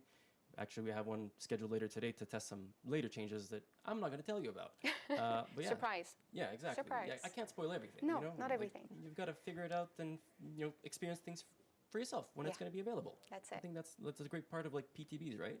That's like it. Seeing things and playing it for And the first trying time. and testing and giving us your feedback as well and how you like it. So I'm going to keep it for the PTB. All right. Well, now it's your time to shine, Dan. Okay, fine. Oh wait, you need the clicker. Oh yeah, Here, clicker. Sure. And yeah, hopefully I'm being picked up by the mic. If not, maybe we'll change. Well, yeah, we'll figure it out. Looks like it's good. All right. So yeah, as I said, it's the first time I'm on the stream like this, so super nervous but excited. So a little bit about me is that I'm getting a different mic. Production is here to help. Yes. Thank you, production. And we're so happy to have you, Daniel. I know, like I mentioned Schätze, today, das sieht aus wie we're ein getting schön. to see a lot of new faces. And Yeah. I think one of the great things about Nicht wirklich the Grimoire is viel. that we get to show the work we do behind the scenes and all the faces that work on that content. And it's not an opportunity we get very often to do that. So the Grimoire is really exciting for that. And Daniel, so happy to have you. Please tell us more about the add-ons. Thank you.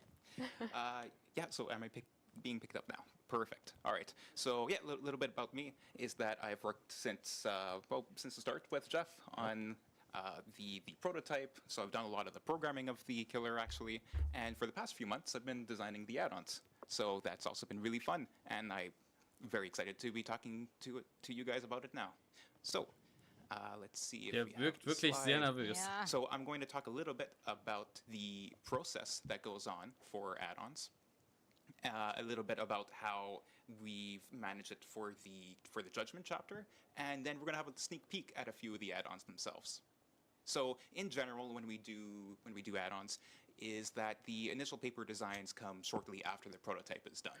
We're always thinking about add-ons as we go through play tests in that prototype phase, but of course the main base kit is what matters most. But a lot of great add-ons come from those early play tests. Hey, what if the power does this? That would make a great add-on. That's true. And yeah, so then the implementation of them happens only after we get the main killer power done. So the play testing of it comes a little bit delayed. We focus on the main power, so we're always like a little bit behind on the add-ons.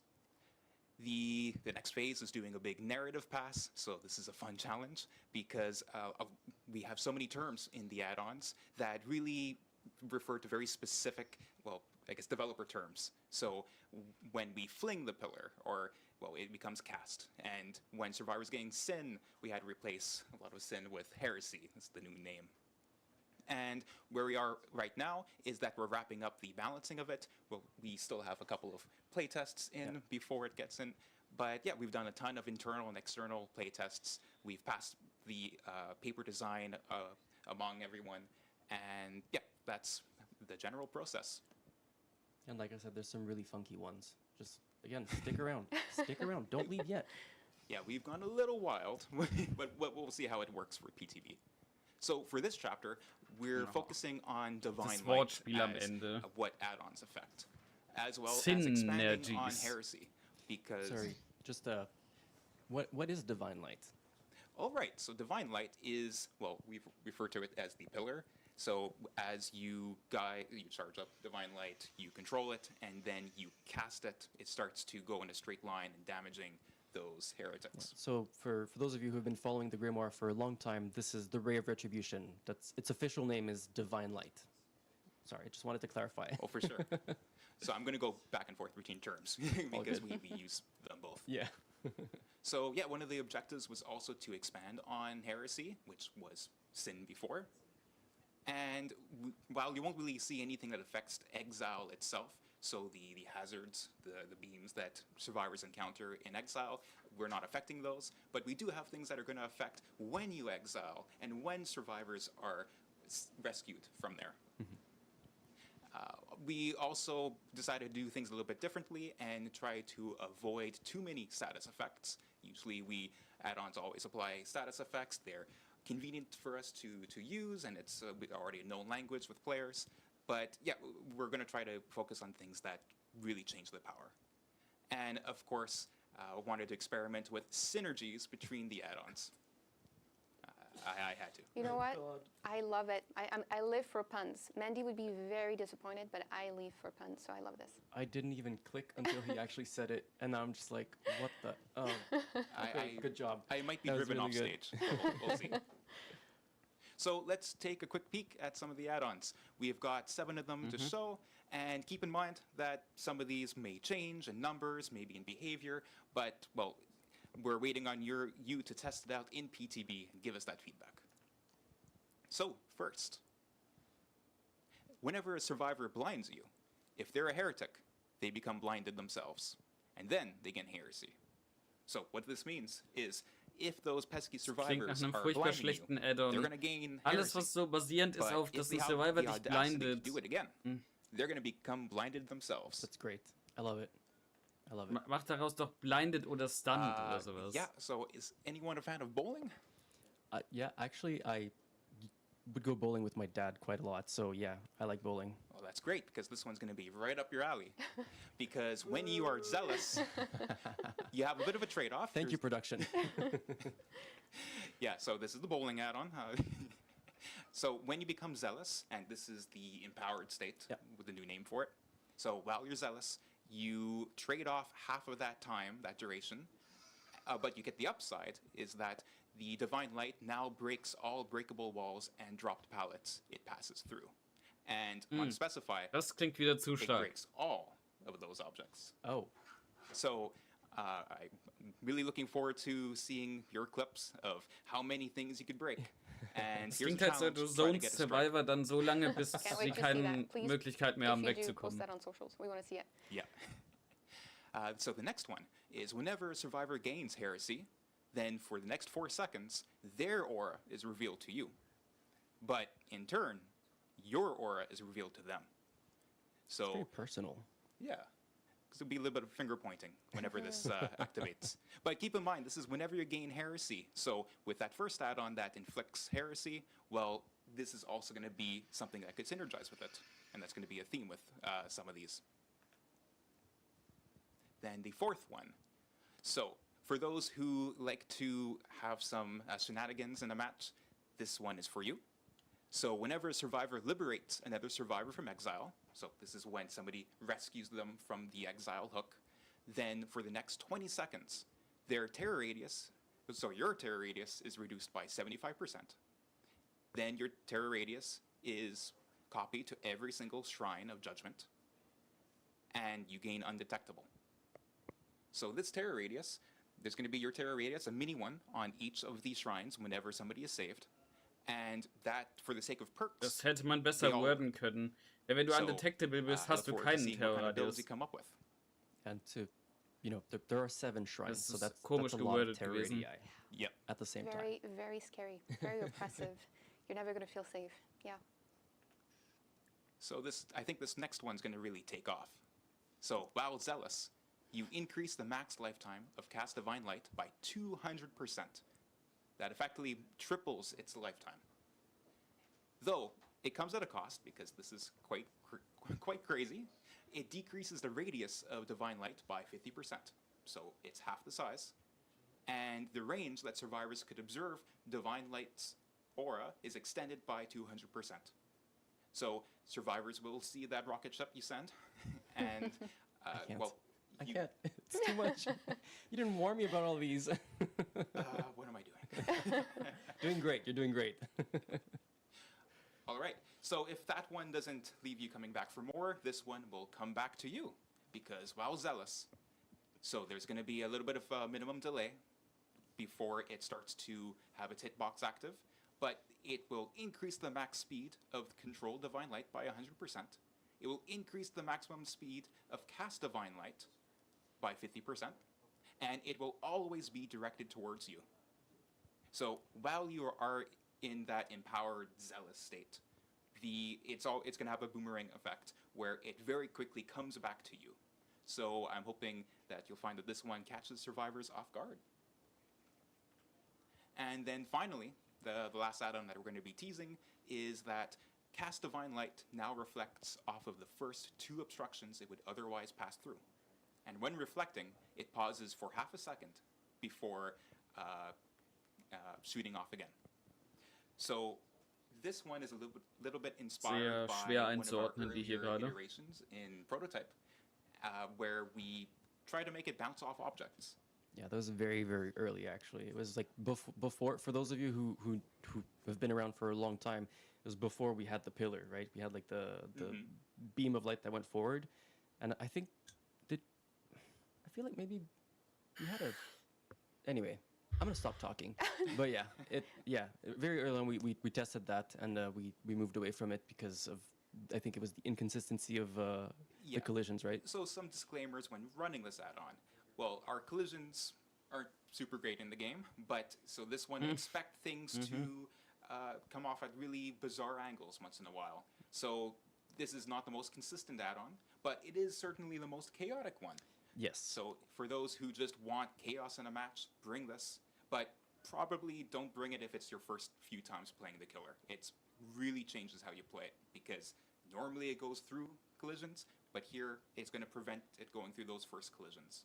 But I think this is great because it really gives you, opportunities to have fun with the power and with the killer. And like maybe at the beginning you get used to the power, you get used to the killer, and with time you get to try new strategies. So I think we have a lot for players to work with here. We also love chaos. We do. We love chaos. So while that's all the add-ons that I have to show, I'd like to reiterate that we need your playtesting in the PTB, because there are 20 add-ons, and a lot of them synergize with each other, especially these 3 right here. So test all the combinations, go wild, tell us what needs to change, and we're listening. Thank you, Daniel. This is great. I love that we got to see the process of like also, you explained a little bit how we make these. What's the process of it, the logic behind it, how narrative comes into it, and seeing the add-ons, I can definitely see how they fit the judgment really well. So I can't wait for us to try before them.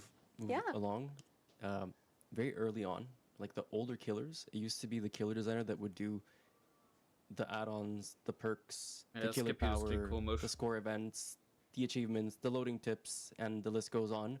And I, as a couple-time killer designer, I want to say that having someone else, another designer, use their brain to find add-ons, so great.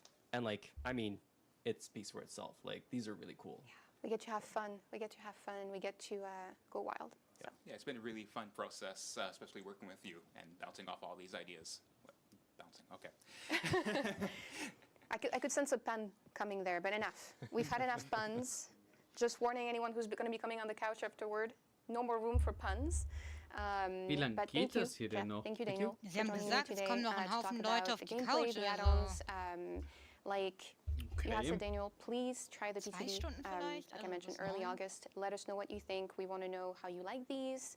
We want to know more about, you know, the gameplay and all of Es that. werden jetzt schon Because it's Doc, really wir important to hatten us. Eric, And wir I hatten think with hier the Grimoire, we got to Omnibara. give you a little bit of a glimpse of how we work Bald haben wir behind the alle scenes. bekannten But Gesichter now that durch. this is going to be player facing, we're going to need to hear more about, you know, how you feel about the gameplay and how does it feel when you actually get your hands on it. So please let us know. But yeah, thank you. We're going to move on very shortly to talk about art. We have more visual to show. Yeah, very, very excited. So thank you, Jeff and Daniel. Thank you. Stick around. Ja, Don't leave. Skippy, Yeah, don't leave. We close have more enough. to show. Yes. We have more to show. Jetzt kommt noch mehr Grimoire-Sachen. Aber warum haben wir eine neue Title-Card dafür? Ja, die müssen jetzt bestimmt erstmal umbauen und die neuen Leute auf die Couch bekommen. Ich habe das Gefühl, dass sie hätte nicht so lang sein müssen.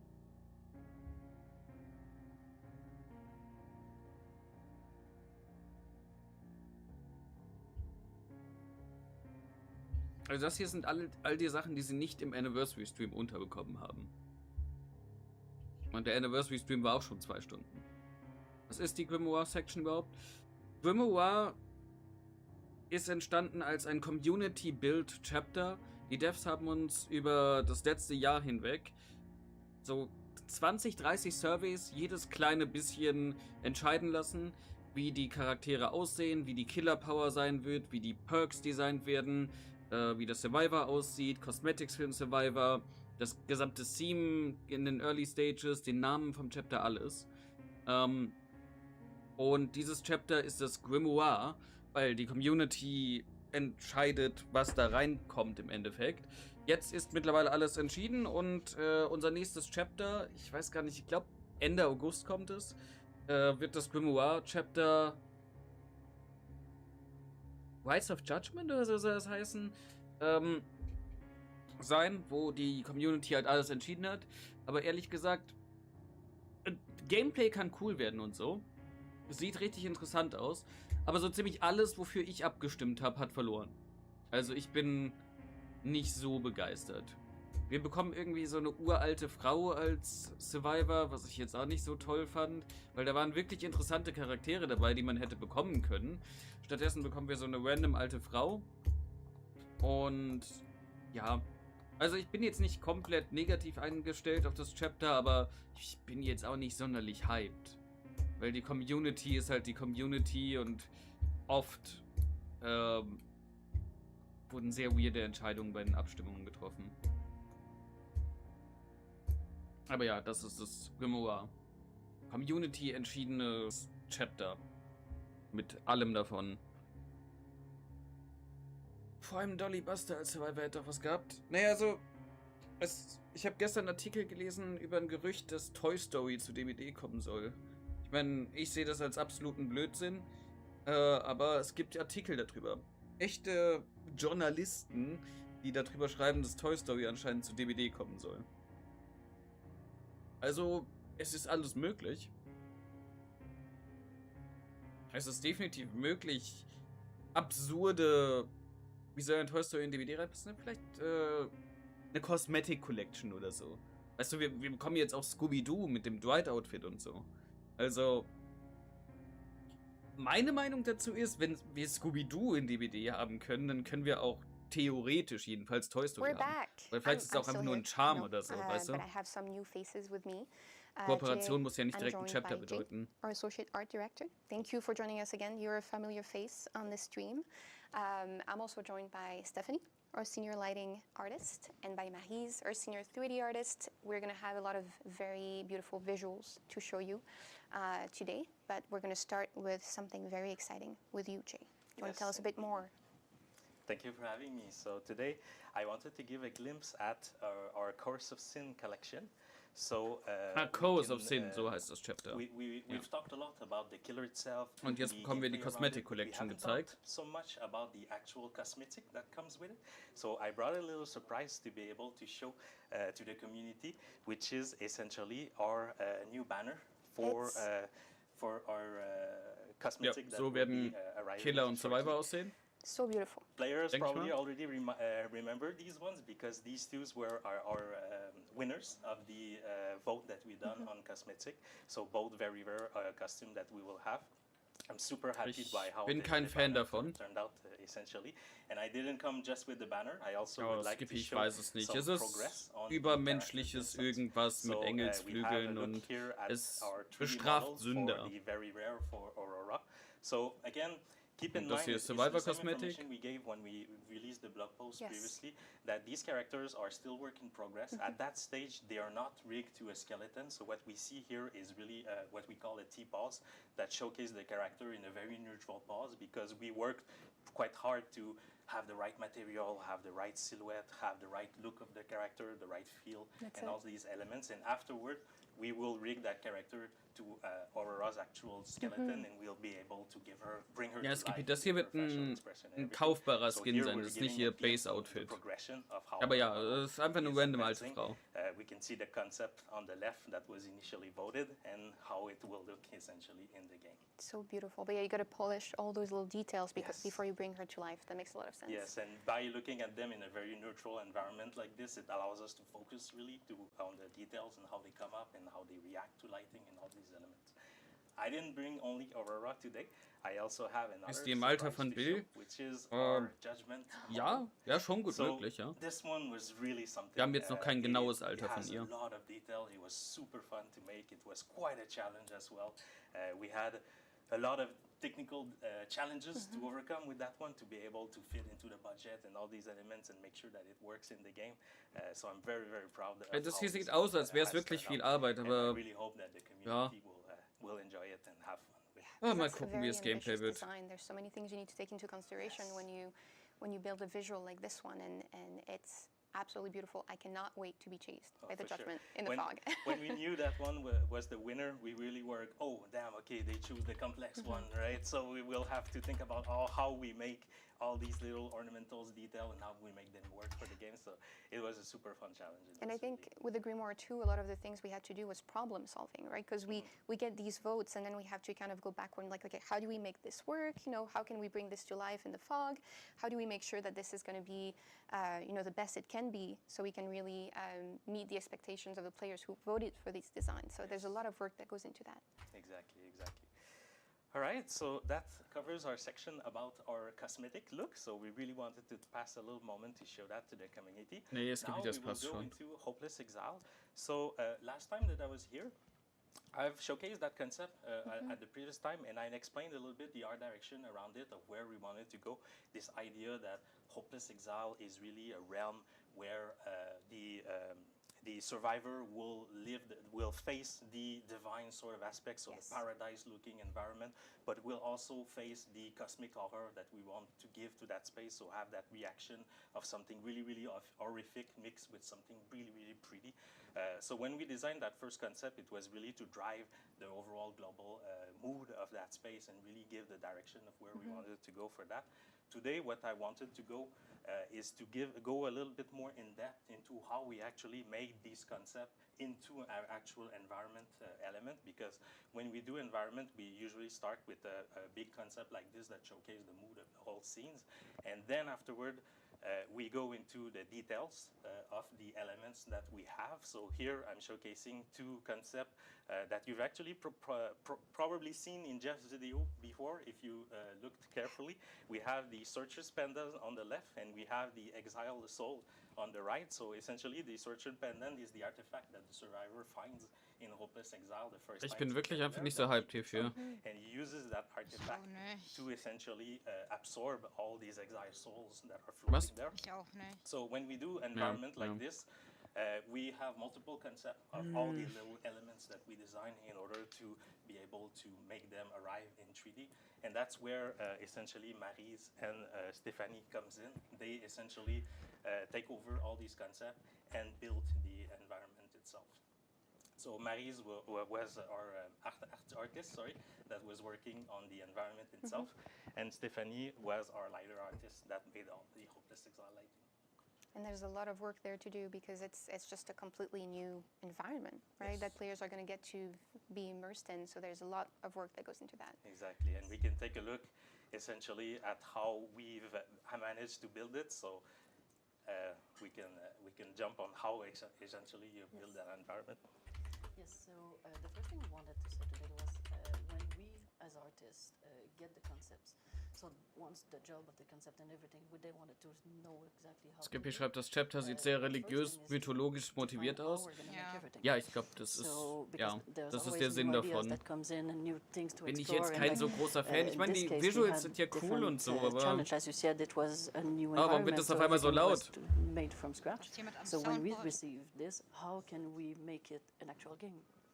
So if you want to change a slide, the way we approached this one, we were a bit limited. We didn't have any trees, we didn't have anything to, variate the environment. So we wanted to make something that would be, make sure we didn't have too much repetition. So we work with something that was a modular kit, is what we call. So it's like Lego block that could imbrick with each other to make sure that every little part of the exile would be its own little special thing. Yeah. So it feels like it doesn't feel like you're going into a copy of a copy of a copy. It feels like an environment that's natural that you can really explore. So that's the approach we had for this one, and we wanted to make sure that everything would work. So we started with the little block you see. We call blockers. So it's like a basic shape of what everything will look like, so we can have an idea of how much we're going to use, how can we place them, and how everything looks, so we can know if the walls are high enough, if everything works correctly, and we can play test rapidly. So that's what we use, and then the artist would use those blockings to create the assets from them. And that's where essentially we define the proportion of the space, right? That we decide the landmarks, how big it's going to be, how the corridors or large are going to be. We knew for Hopeless Exile, for example, that the statue would be central and these sort of things. They're defined on the blocking pass. Yep. And after that, once my job is done and the level art, what we call is done, then it's Stephanie's side who's going to light it all up. Yeah, so mostly in our video games, the lighting is mostly darkness. Also ich will wirklich nicht insensitive sein, aber ich glaube, dass hier das ganze Grimoire-Ding hätte auch einfach ein Blogpost sein können auf Twitter. Skies and bright god rays. So I had to do a Ich sehe nicht so ganz, warum wir das alles in einem Dev-Stream bekommen müssen. And after that, I mostly Sie sagen auch nicht so viel Interessantes wirklich dazu. Light blockers that I managed to do like custom clouds shapes that's moving that helps guide the visual like for the statue. And also I added a little bit of volumetrics to help for the big god rays that you will see that when you look up in the sky. So that's pretty much it for the lighting. I remember, because we're not used to do so many bright lighting in our map. I remember having so many back and forth with you into, okay, a bit brighter, a bit darker, and going back and forth to really find the good level for all of these things. It was quite a challenge. It's true that I hadn't realized how new it is for us to have an environment like this one that's so bright and it's bright, but it's still oppressive. You can't feel safe there because you don't want people to stay there too long. It's a hopeless exile. Hopeless is in the title. Yes. So you want to make sure that it's divine in a sense, but still very scary. Yeah, that duality was really part of the building of it, right? It's really by first impression you feel like you're in super paradise sort of place, but then you start looking around and like, no, it looks like there's a bunch of things around here and stuck in walls. Hier Diamond zu hören wäre jetzt gerade angenehmer als das hier. That's why I had the pleasure to hide so many little things around the map, so for you guys to find. There's so many tormented souls and things like that we're going to see soon.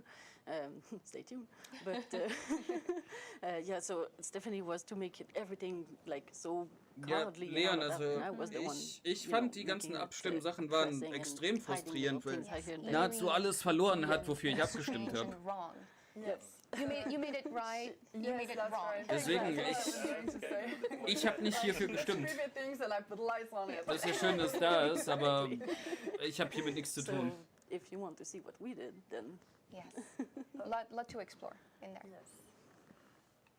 And yeah, we have a little video of okay, wir kriegen ein Video. Exile. Disclaimer. Yes. I think we have to have one disclaimer here. It will not be this peaceful. This is the only time you will see it peaceful like yes. that. Yes, indeed. This is really to give you an idea of how it looks, you know, how beautiful it is, how much work has gone into it, how, you know, like how much craftsmanship there is really in building this space. But when you get to experience it in the PTB, it will not be this peaceful. Yeah, this is the only time you're going to see it without running for your life. Yeah, that's it. Exactly, yes. I hope you will still enjoy the sky, even though you were running for your life. But yeah, absolutely, absolutely beautiful. And I think we have a question here, but I don't know if this is going to be something that you're able to. Nee, Skippy, das wird keine eigene Map sein. Das ist Hopeless Exile. Dort wirst du hingeschickt, wenn du zu viele Sünden angesammelt hast im Match. Also im normalen Match, auf der normalen Map. Wenn du da zu viele Sünden angesammelt hast, dann kommst du ins Hopeless Exile und dann muss ein Survivor, ein anderer, dich da rausretten. So die Hook-Alternative, basically. Beautiful. So you know what? Maybe we can get that answer from Jeff and get Stellt dir vor wie ein Cage von Pyramid Head, nur interaktiver für den Survivor. Explore the Hopeless Exile as a judgment or as Aurora. As a judgment, no. Explore the Hopeless Exile as Aurora and play the new killer on one of our regular maps. A lot of things to explore, a lot of things to see. It's going to be very exciting, and it's very clear a lot of work went into this. So thank you for joining us today. And I know, Jay, you had been here before, but this was your first time on our stream. Nee, Leon, der Bot sollte eigentlich an sein. You know, feat. There's a lot of work that goes into planning these. A lot of work more that you're doing on the chapter in general too. But it was so nice to get a glimpse at the Hopeless Exile. So Ja. thank you for joining us today. Thank you so much for having us. So excited for players to get their hands on it, and we're going to talk about UI and UX next. So stay here. We have a lot more to show you. Ja. Ja, aus irgendeinem Grund funktioniert mein Sammy gerade nicht. Probier es gerade mal zu fixen.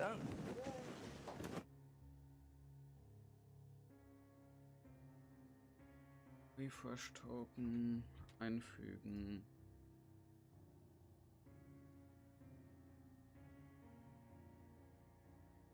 Dann. Okay, Leon, es sollte jetzt gehen. Eigentlich. Ja, Skippy, das könnte eine interessante Spielmechanik sein, dass du halt nicht mehr wirklich gehuckt wirst im klassischen Sinn. Ich glaube, der Killer kann das trotzdem, aber sondern halt dieses Hopeless Exile Mechanik-Ding hast. Aber das wissen wir jetzt schon seit Ewigkeiten. Und sie sagen uns jetzt nicht wirklich viel Neues, sie zeigen uns einfach nur updated Visuals. Und ich glaube, die meisten Leute sind nicht unbedingt hier, um die Intricate Details von Game Design zu sehen. Und ja, Leon, bei solchen Abstimmungssachen, es gibt immer einen großen Teil der Community, der nicht happy ist. Ich sag nicht mal, dass ich nicht happy bin hiermit. Es ist nur nicht das, wofür ich abgestimmt habe, und ich wäre mehr hyped, wenn die Sachen gewonnen hätten, für die ich abgestimmt habe. Ich habe auch irgendwann dann einfach wirklich aufgehört, regelmäßig abzustimmen, weil es hat eh nichts gebracht, und ja, wenn die Community sich halt drauf einschießen will, dass wir eine uralte Frau als Survivor haben, dann wird die Community es bekommen. Ja, Skippy, anscheinend hast du keine Coins bekommen für deine Nachricht. Ich weiß nicht, warum das down war. Ich habe vor dem Stream eigentlich geguckt und da hat es noch funktioniert. Und da stand auch, die Connection war noch aktuell. Aber jetzt geht's auf jeden Fall wieder.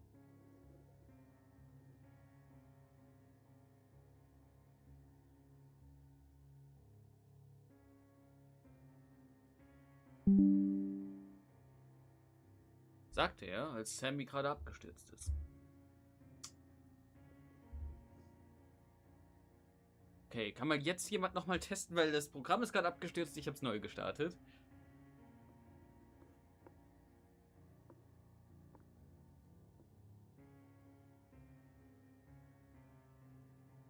Also wie gesagt, normalerweise geht ein Dev-Stream so 50 bis 70 Minuten maximal. Wir sind jetzt bei 1,5 Stunden.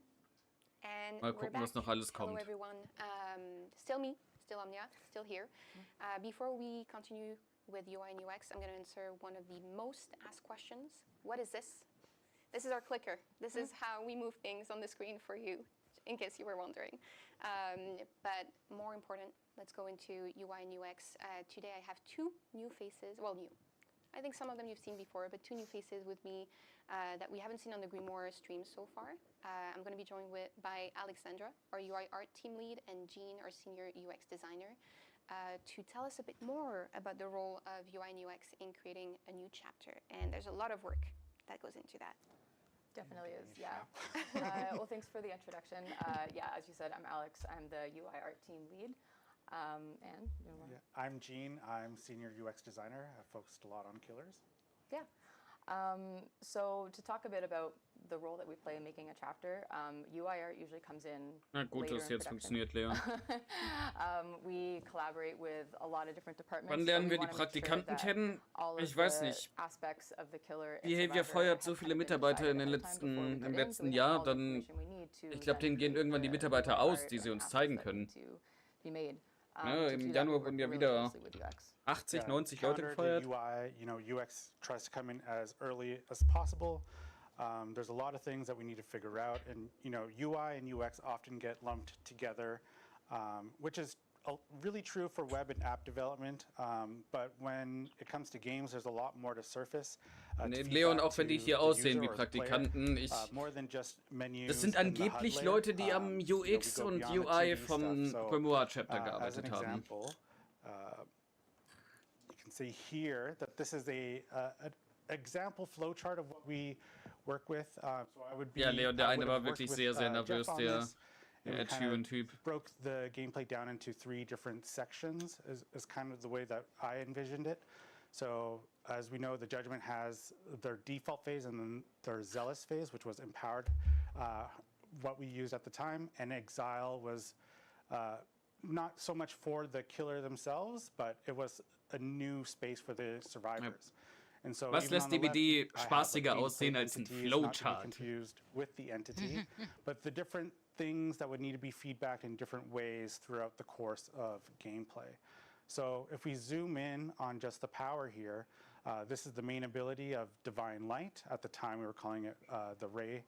And you can see that I've really separated it into the different steps. So Jeff and I thought about what animation needs we have, VFX, sound effects, and this is really helpful for the art Skippy, kannst du erklären, was ein Flowchart ist zu Leon? To figure out what is going to be needed, and then eventually we figure out what that looks like, and then we bring it to UI because it'll help us determine what those UI buttons. Ja, Skippy, jetzt konnte man gerade ein bisschen was sehen. So here's just some wireframes of what that looked like, the different states of how that power widget would look. Some things are ready, some things are on cooldown, that kind of thing. But yeah, then it goes to you. Yeah, you do a lot more than just the wireframes. Yes, in yes. your role. We get grouped together a lot, but there's a lot more in what UX does in creating the killer. But thank you for the wireframes, because we do use those when we create ours. So after we have the wireframes and kind of an understanding of the gameplay of like what icons are needed for the killer power, then we can get to work making the icons. So to make killer power icons, we'll do some research on what's been made so far. We'll look at the animations, we'll look at the VFX that's been created, find out more about the theme of the character, definitely sync with art direction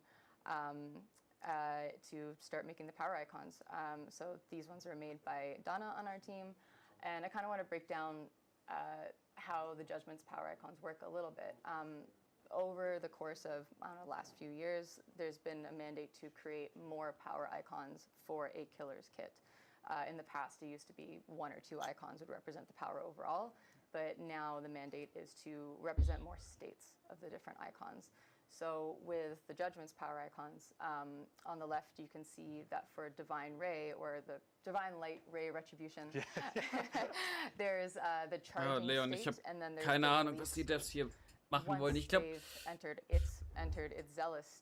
wenn der PTB rauskommt, werden wir es alles besser verstehen als in dieser sehr trockenen Präsentation hier gerade. Also sie reden sehr viel um heißen Brei rum.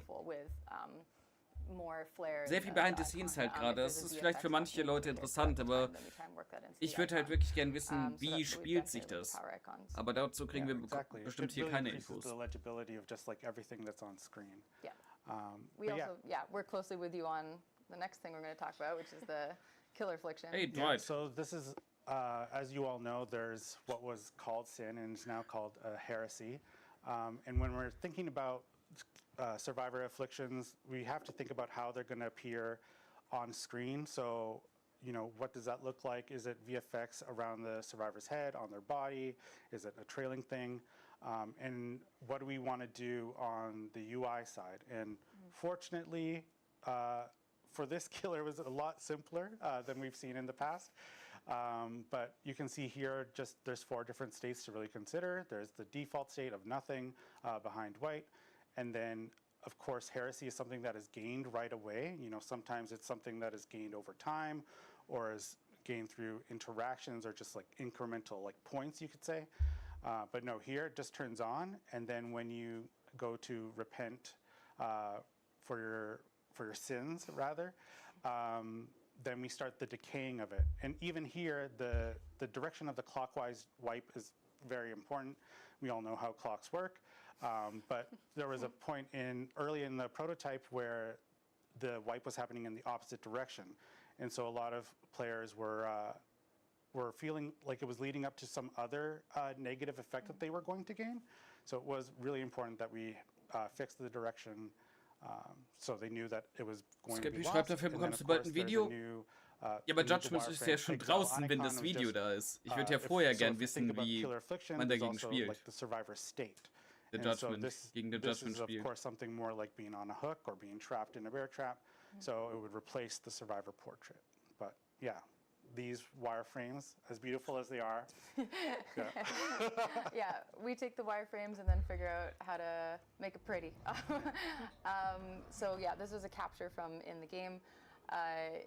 As you mentioned earlier, this particular killer affliction was much simpler than they usually end up being. They usually get pretty complex, but as you mentioned, when we start the UI art, sometimes everything else has been created already, and we can look at the VFX that's in the game, the animation, and directly pull from that. For heresy or for sin, there was the halo created on the survivor to indicate that they're suffering from heresy or it's from sin. So it was decided, let's just use that for. Warum sieht das aus, als würde sein Kopf unter Strom stehen? On the killer portrait, we were able to. Guck's dir an. Hätte auch eine neue Doctor Hut Animation sein Adrian kind of combination here. Ja. Making material shaders based off of that. Ja, stimmt, Stufe 3. It just worked out perfectly this time. Yeah. Really did. But yeah, talking about this affliction, you know, there's. Like I mentioned, there's survivor afflictions, there's survivor states, but there's also, of course, very often with those come the status effects, which we all know. But it was a challenge trying to figure out where that information lived on screen. But before we do that, let's just quickly look at the state, rather. Yes, we'll quickly show. Yeah, so when the killer, when the killer sends a survivor to exile, this is the state change that you see. So instead of a portrait, you're going to see little survivor flying off, getting carried away to the exile. This is a great way to indicate that, hey, your buddy needs a rescue. They're trapped in exile. Go pray. Yeah, and while in exile, it was. I need to apologize, first of all, from the blog post.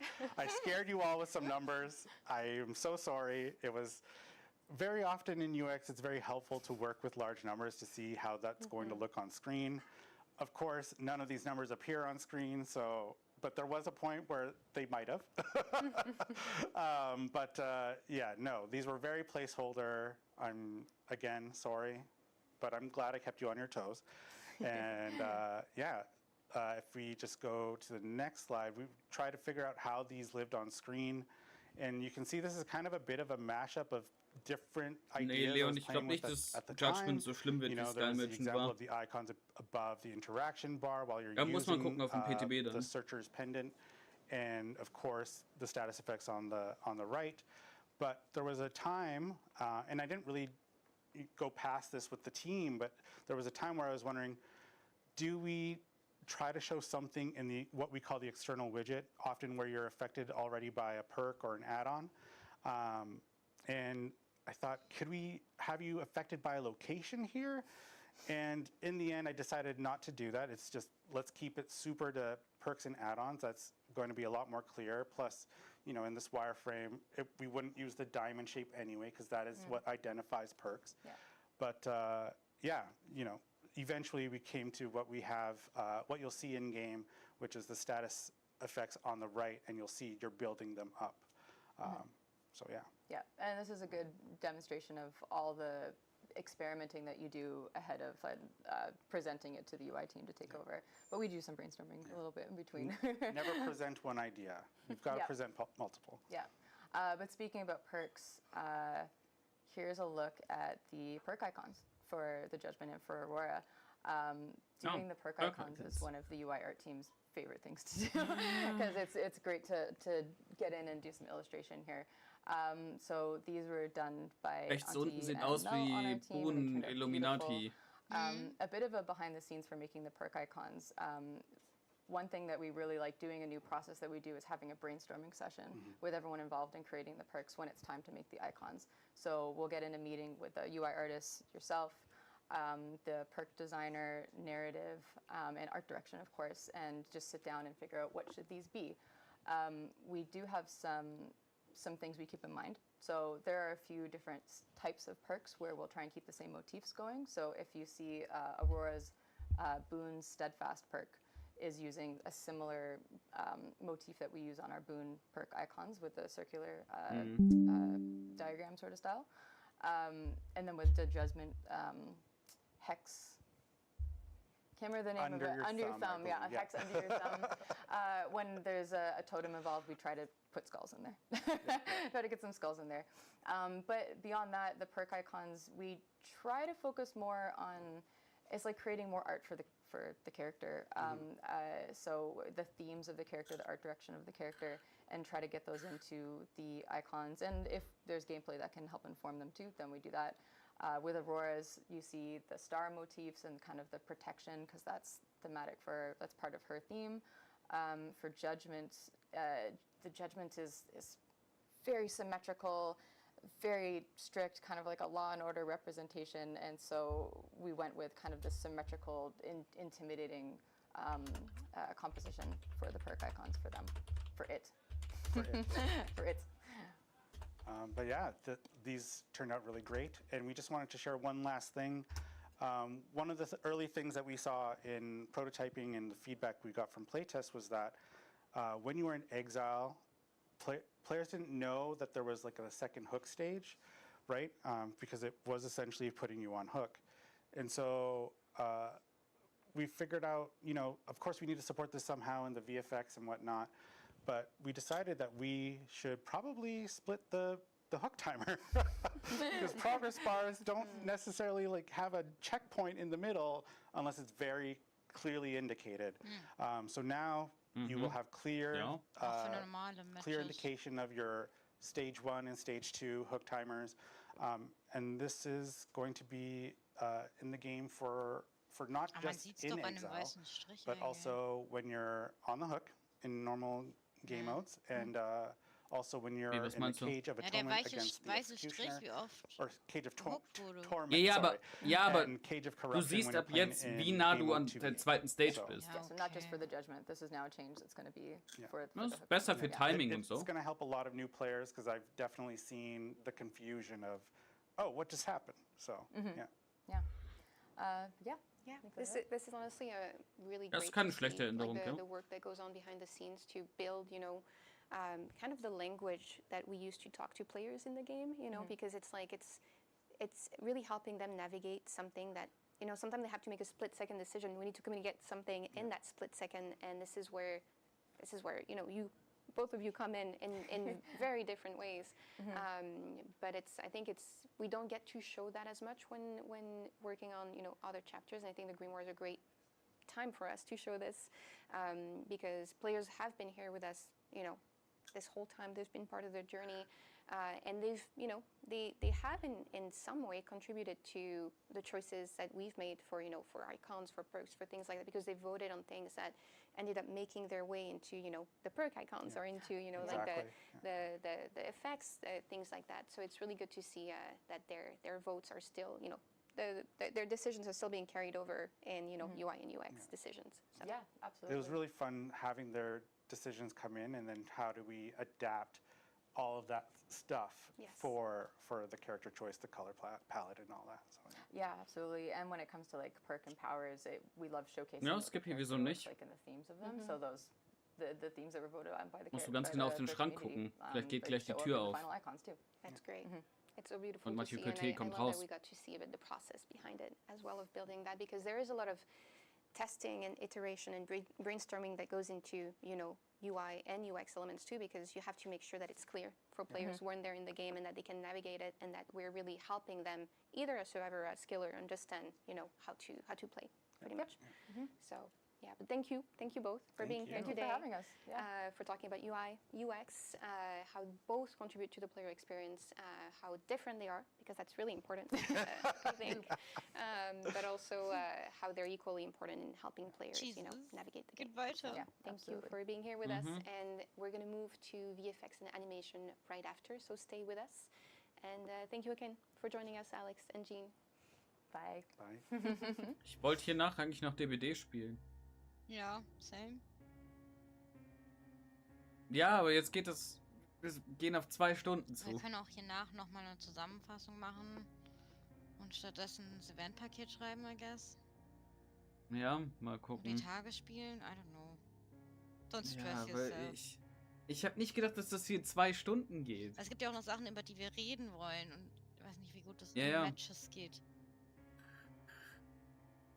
Dann haben wir wieder das Ehrenrundenproblem, dass wir jede Runde verlieren. Ich hab- Wir uns so ich hab- aufs Gespräch konzentrieren.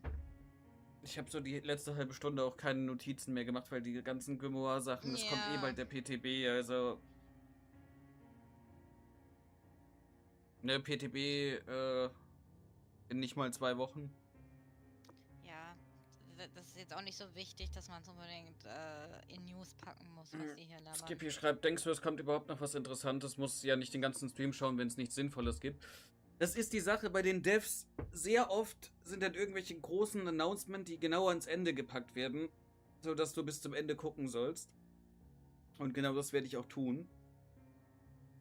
Vielleicht sagen sie noch irgendwas Interessantes zum Grimoire, keine Ahnung, aber oft kommen große Announcements noch am Ende.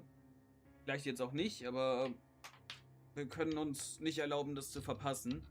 Also sitzen wir hier und gucken mal, ob noch was Interessantes kommt, und danach reden wir auf jeden Fall über... Ich habe einiges an Notizen gemacht und ich habe einiges dazu zu sagen, und ihr könnt hier dann eure Meinung auch dazu geben. Das wird mich freuen. Aber ja, mal gucken, ob jetzt noch irgendwas kommt, wozu ich mir wirklich Notizen machen möchte. Ich meine, du könntest das sagen mit dem Hook-Ding. Das könntest du noch in die Zusammenfassung, wenn du später eine machst, für die News. Ah, stimmt, ja. Weil das Ja, affectet warte, ja alle Matches in the future. Ja. Und ja, wie du gesagt hast, timingmäßig ist eine gute Sache.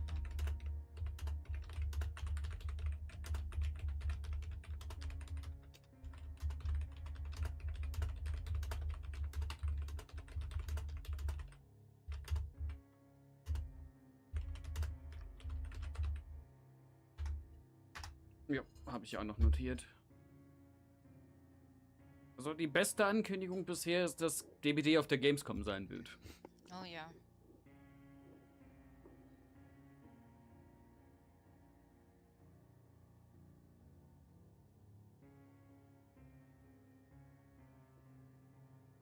Skip hier schreibt Thai. Ming. And we're back. I'm still Okay. here. You're stuck with me. Sorry. Not so sorry. Immer I'm noch doing a lot of Omnibara, talking okay. about Grimoire. And now we're going to talk about VFX and animation. I'm joined by some new faces and also some you've seen before. And then we're going to move on to talk about audio, which I know you're also very excited about.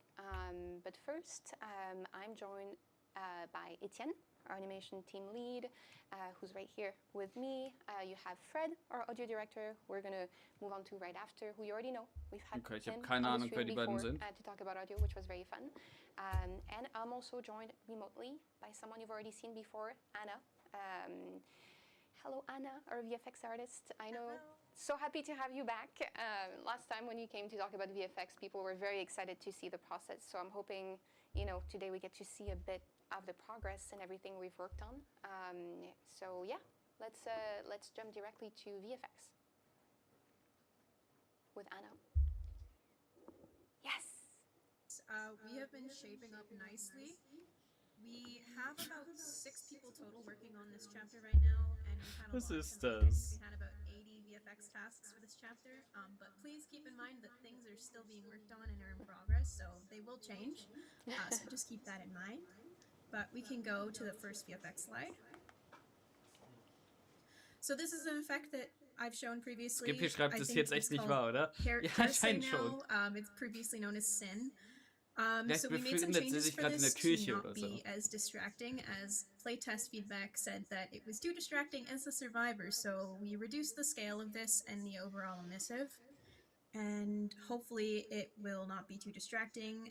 Please, as Daniel mentioned before, play the PTB and give us our feedback for this one, because I would love to make sure that this isn't as distracting for everyone.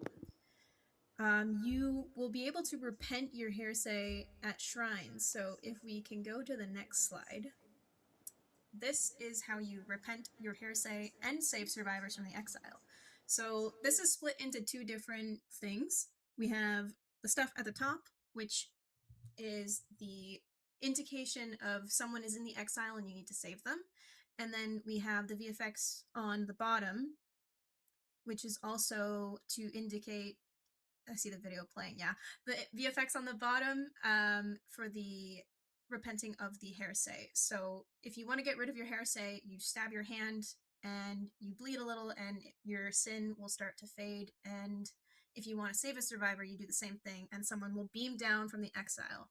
But Ja, something Skippy, ich that weiß auch we nicht, wie ran die das into when we were hinbekommen. working on this effect, you might be able to see a little teaser of this later.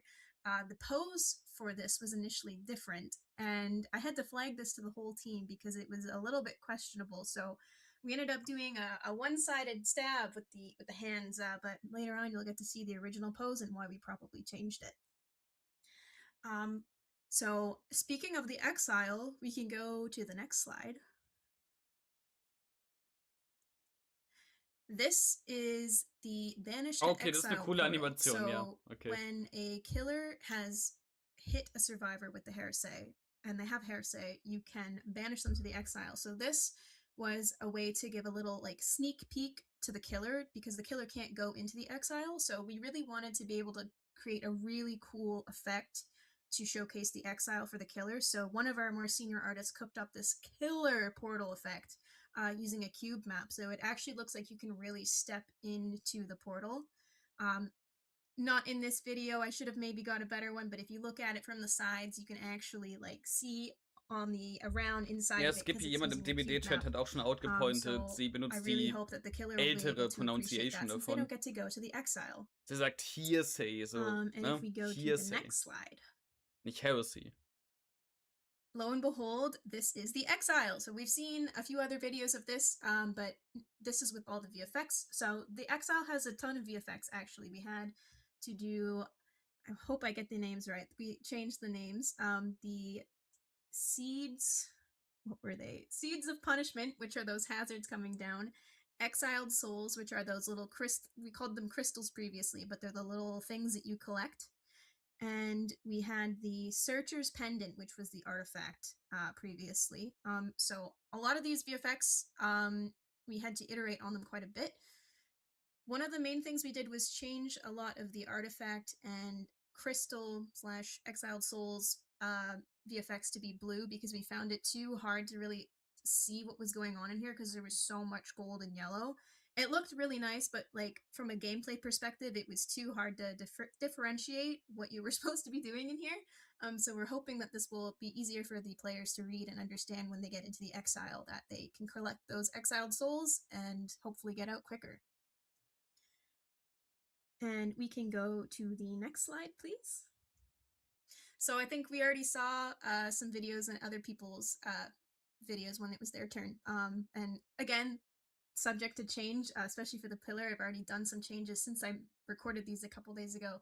This is our gameplay pillar. So this is what the killer's power is. This went through some iterations, and it was also a lot of work because it has a lot of different states. It has a controlling state, it has multiple states when it's being flung, it has a teardown state, it has a timeout state. So it was a lot of work, and it was a huge collaboration between VFX, programming, and design and art direction to ensure we could get, you know, the visual aspect to look good, to make sure that it functions as it should in gameplay, to make sure it's visible when it should be, visible when it shouldn't be. So as I mentioned, we're still kind of tweaking these to polish it a bit more, but it's coming along, and yeah, you don't want to get hit by this. We can go to the next slide, please. And this is the empowered pillar, which I believe is called Zealous now. So this is very similar to the base gameplay. It's just blue. It's a little bit more than just blue, but visually, my job was to make it blue, and the VFX are slightly larger on some aspects, and yeah, we just needed to really indicate that you are in your zealous mode and you are more powerful, right? So the main thing was to communicate that this was different than the base gameplay pillar. But yeah, that is pretty much all the videos I had for VFX right now, but there's still lots of VFX that I didn't show, and you will be able to see those in the Jemand PTV. zitiert hier ein And Breaking Bad I Meme. do want to say a huge What the thank you hell is to wrong my with you? team. Why As I are said, you there's blue? about 6 people Sagt working Walter on zu Jesse this chapter right in now, einer der and Folgen, obviously the people that aren't working directly on this als chapter Jesse have given me in feedback, and I Klumpsklo want to say gefallen a ist huge thank you to my team and a und die big ganze shout blaue out to Flüssigkeit the über sich rendering and hatte. tech art team as well. So that's all I have for VFX. Like you mentioned, you know, like we Ja, Skippy, der bring a lot of Satz, people on the visually, my stream to job talk is to about the make work it that blue. happens Fand ich behind auch the ein scenes, interessanter but Satz. most of the time it's not just, you know, one Farbe person working on ändern, this. blau. So many people are bringing Mhm. this chapter to life, and it's just really the teamwork that goes into it is really, really good to see. And I know last time when you came, people were so excited to see, you know, the work that goes into VFX. So thank you for joining us again to show us a bit of the progress. I'm excited that they're still going to get some surprises for the VFX when they, you know, actually test it and try it for themselves. But it was so nice to get to see a bit of the progress we've made, because it's incredibly, incredibly cool to see. Awesome. Thank you so much for having me too. Thank you. It's so nice to have you again. And we're going to move on to animation now with Etienne, that we have here for the first time, because, you know, animation is really important to bring characters to life. And this is again not a small feat to bring, you know, the judgment to life. We're talking about a divine killer here, which is quite ambitious. So maybe you want to talk to us a bit more about, you know, maybe what animation is really, and what was the process of, you know, Was wir reden darüber, was Animation ist. So animation basically is it's actually two departments. You have the animators that are doing the movement, bringing the personality, bringing the gameplay animation, but there's also the lesser known tech animators that are the ones behind the scene doing the skeleton, doing the controls that allows us to be able to move it. And they're also the ones that do more the technical aspects in game. Like this killer is so huge that she's a bit outside of the collider sometimes, so we want to make sure that she's not colliding into walls, clipping into objects. So the tech animators are the one, doing the black magic behind the in the engine to make it so the legs don't clip in walls. They will push back. The wings are pushing back in. A lot of magic involved in bringing a killer like the Judgment to life, for sure. Exactly. So the animation is for this chapter is a team of 13 people, and we've been working hard to bring this entity, this creature that tries to be a god to life, and I think we can show the idle animation in the menu. Wow. And as you can see, there's a lot of movement on this. we've created those faces and the legs that are souls that are trapped inside. And this is also impressive because this is the first time that players really get to see it. We haven't shown it just yet, so this is new. This is new for them. You heard it here first. You saw it here first.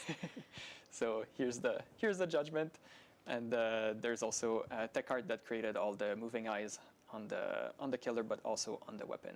So a lot of tiny movement everywhere. And then a killer needs a survivor, so of course we created Aurora as well. We can go to the next slide. So this is Aurora. We wanted to make sure that she's a tough character, that she survived the judgment before, and she knows. She knows how to deal with the situation. This might be new to her, but she's prepared. She's equipped. She's gonna be in there in the trials, supporting the other survivors, and hopefully escaping. Yeah, hopefully. And then I wanted to bring a kind of funny story that Anna teased a bit earlier, that sometimes when we start animation, we don't necessarily have all the assets right away, and they come in later because everyone works in parallel. And so for the shrine animation, we started with just a concept art to know what we were supposed to do, and we were planning to adjust the pose afterwards. So the idea behind the praying at the shrine to bring the characters back from the exile was to stab your hands, and the concept was using both hands on the shrine, a bit like this. This is our first placeholder animation, and it works well in a vacuum. This is important for what comes next. Yes. And so afterwards, a bit later, you'll start to see the problem that occurred. We received a model for the shrine, and I didn't put the animation in there, but probably best not to. Exactly. Yep. Ich kann mir vorstellen, wie it es aussieht. started to be flagged as questionable. We tried to fix it many times, trying to sink the character lower, try to put the head backwards a bit more to fix the pose that was slightly questionable. Ich will das eigentlich sehen. But Ich will das eigentlich in the sehen. end, Dwight we going decided down that, on stabbing on with the only one hand judgment. on the side gave us also more time to stab the hand, so it feels more painful. And yes, ouch. yes. That looks like it hurts. Oh yeah. I have to say. And it removed the questionable aspect from the old pose, and I think it works better as well. I think one very funny story. Interesting, dass but das two, aber I think niemand this is also vorher really interesting so because, beachtet again, hat. this is a theme that comes back. It really shows how much testing goes Wie into das this. aussieht. You know, like we don't just test gameplay and balance and powers and perks. We have to test everything to make sure that it tells a cohesive story. And here, I think we really got something. Because ouch, that looks it's going to be painful to get your friends out of the hopeless exile. It's a sacrifice. It is. But yeah, beautiful. Wow. I think I love that our players get to see a bit of the work here too, because for animation, a lot of the time they get to see the final product. They only get to see the polished version, these characters brought to life, and it's hard to sometimes break it down into what really goes into this, what work goes behind all of these beautiful, animations, and I love that we got to show them a bit more of the behind the scenes. So thank you, Etienne. Thank you. This was great. And now we're going to move on to music and voice lines. Or rather, I want to say audio with you, Fred. You were here last time during a very, I want to say a very exciting time, because it was during the vote that got us a lot of really passionate opinions. But today, on the theme, yes, on the theme. I remember there were a lot of, we definitely had, there was definitely a winner, that's for sure, but we definitely had a lot of very vocal opinions, which we love to see. We love to see how much players loved the theme. But you're here to give us a bit more of an update on what's going on when it comes to audio. Yeah, there's the voice that we barely mentioned. We mentioned the casting, but not here. Now we have the result. Yes. So I'm excited to share that with you. It's starting with the killer. It's a god. It's so the intention is to have that powerful voice, many layers, voices that give the impression that it's powerful. Yeah. It's You have to be scared. You have to be a little scared. yeah, intimidated. Yes. So there's also a great opportunity that was presented to us in the fact that it's a god. You can use that voice in a more global way. So that the voice coming from the Yes. sky. And so we try to explore that for some feedback. So, but here I have just a sneak peek of a few voice line, and it's Hey, dry. voice It's not in lines. the game. It's even more powerful in the game, but it sounds great. And this is a good collaboration between our voice designer and narrative team. And so I'll let you listen to that. Oops. Oh, let's go back, quick. Yes. Is that playing? Can we hear it? Can we hear how scary this is? Nein. Können wir nicht. Oh. Let me see. Oh, yes, we can.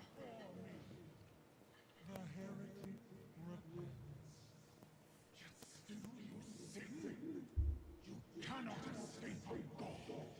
This is your purpose. You are persistent, and still you reject the truth. Open your eyes. There is nowhere to hide from the light. I love the echo. You know, that you really get a sense that this is not just, you're not just facing, you know, the killer, you're facing something that's huge, that's all encompassing, that's generic powerful, voice lines. it's just, I love that how much, I think here it's really clear how much work goes into making sure, you know, the audio also fits with the narrative, because really here we get to feel how powerful the judgment is supposed to be. And you convey that perfectly through the voice and all the effect that goes into it. It's really good to see. Imagine in game. Yeah. Yes, can't wait. Not you. The stars guide me. No stars. Only darkness. Open your damn thing. Heroic. Novus flame burn you. I've seen many wounded. Lend a hand. Strength. I must show strength. So, strong personality. Also, our oldest character, the oldest survivor. Old? So, super interesting character. Super. Nein, sag das doch nicht. I feel that this voice Ja. really. Oh, is really oldest perfect character, for the ich character. glaube, sie lassen da ein So, paar außen vor. I hope that people will enjoy this. Das ist mit Alucard. This direction. Narrative Das mit really Trevor brings Belmont. some, interesting character in game. So, Was ist mit Ashley I J. think Williams? It's also important to talk about, you know, how when we do casting, when we do, meinten like, die you know, when Original- we try to find the right voice for our characters, it's also about, again, we're communicating Den Elfen, something den with that, sie we're gemacht haben. saying something about, you know, Aurora's Vielleicht. personality, really, and that's conveyed through her voice, and that's, we try to find, you know, the right one that really says, you know, like, this is someone who's strong, who's been here before, who's seen things like that before, who's been fighting, you know, her own, I want to say, struggles. This is Leon not sagt, this is someone großes who's Potenzial been through some things, and it comes verschenkt, dass sie nicht männliche und weibliche Stimmen übereinander gelegt haben für den Killer. That it's super interesting. as Hätte well, and man there's machen können, some ja. lines that Und nee, Leon Ace ist gar nicht they're so sharing alt. some lines, so it's- Da gibt es there's a einige, die älter relation. sind. So it's super interesting. So some Aber sie ist surprises, is what definitiv you're nicht der saying. älteste Yes, Survivor very insgesamt. Das ist exciting. einfach, das ist nicht But richtig. they'll have to wait for the PTB. Yes, for more, yeah. Yes. You have to play the PTB. The next subject, it's the last time I talked about the how powerful the beam, like the divine light. That's the final name. How powerful need to be. Also, I talk about the footstep, the Caripet's footstep. How it needs to be really well balanced to not be annoying or a gameplay breaker, but today I want to talk about the exile. We saw the exile early in the presentation, but we saw the exile, the example that is super calm and super kind of super. Again, not what players are going to experience. No, it's a lie. It's totally a lie. A lot of things happening in the exile. It's busy. So on the audio side, it's also a challenge to keep everything comprehensive and really distinct. So we need to play with the difference of frequencies. We need to also set a lot of parameters to make it work. And there is also that exile that it's another place that keep a relation with the map.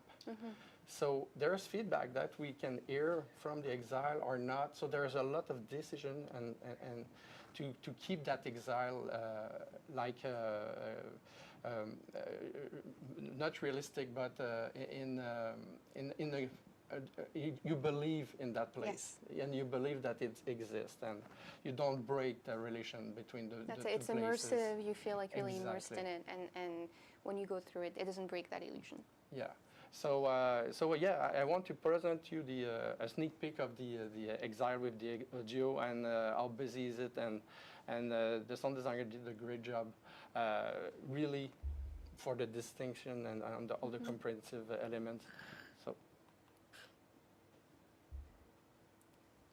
it might stay a sneak peek. yeah. Do I need no? Sneak peek of the struggle terror. I think it was too strong, Fred. I think this was too strong. It could not be contained in a presentation. I think it was too strong for the presentation. You know what? Fitting for the judgment. Very fitting. So I guess we'll Fitting have to, für diesen we'll have Stream to wait hier. to hear those. Yeah, Maybe we get to show players a little bit early. Maybe next week. You know what? We'll figure something out. You tease them now. Yeah. Now we get to post it very shortly and show them a little bit of that. I That's hope all right. the tease was really good. Yes. Well, yes, it was really good. Now, be prepared. A lot of fun stuff. A lot coming. of sounds, awesome sounds. I A mean, lot of sounds. A lot of exciting the things. seeds of judgment everywhere. It's amazing.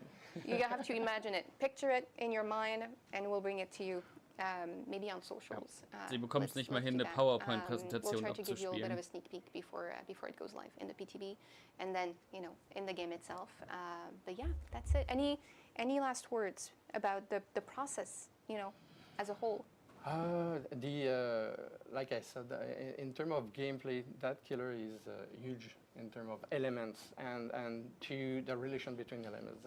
Also, even just the shrine, it was something, and so it's super rich. So it was a fun killer to do, and an amazing opportunity for a lot of work, a lot of sounds to. I mean, it's alive. This killer, the exile is Yes. alive, so it's amazing. So, yeah, I hope that it's. I hope that the player will really like it. It was a fun experience to share with the players as well. So. I think it was a fun experience for all of us to get to work on this, get to see it come to life, get to see get all those votes in, and get to see what players really wanted to see in the game, and then to get to kind of again problem solve. How do we bring that to life? How do we bring the judgment, a divine killer, into the fog? How do we bring Aurora, a new character, into the fog? And it's been a very exciting year, and now I can't wait for players to get their hands on these new characters and to see the Hopeless Exile. So a lot of exciting things, which you will get to experience in the PTB early August, but you'll definitely get Auch a kein bit of a genaues glimpse Datum, at ne? the new content Early next August. week, and maybe an early look as well at the new Sollten chapter. Sie nicht jetzt schon So, wissen, wann stay die tuned. PTB ist? Our socials, official channels, make sure you follow us. You'll find everything there. But before I go, again, and I think this comes from all of us, from the whole team, I want to extend a thank you to everyone who joined us on this journey. This has been now a journey of, more than a year of building this chapter from the very beginning, from the votes, from everything. And you've seen a lot of it through our blog post and our streams. And I hope you enjoyed being a part of it, because we sure did. This was a new thing we did, and we're so glad we did. So huge thank you, because there wouldn't be a judgment or a Hopeless Exile in the Fog without you. This came from you. All we did was bringing it to life So thank you again for joining us, and yeah, stay tuned for more. And I can't wait for you to see the new content in the BTB early August. So that's it. Thank you so much for joining us today, and we hope to see you in the fog.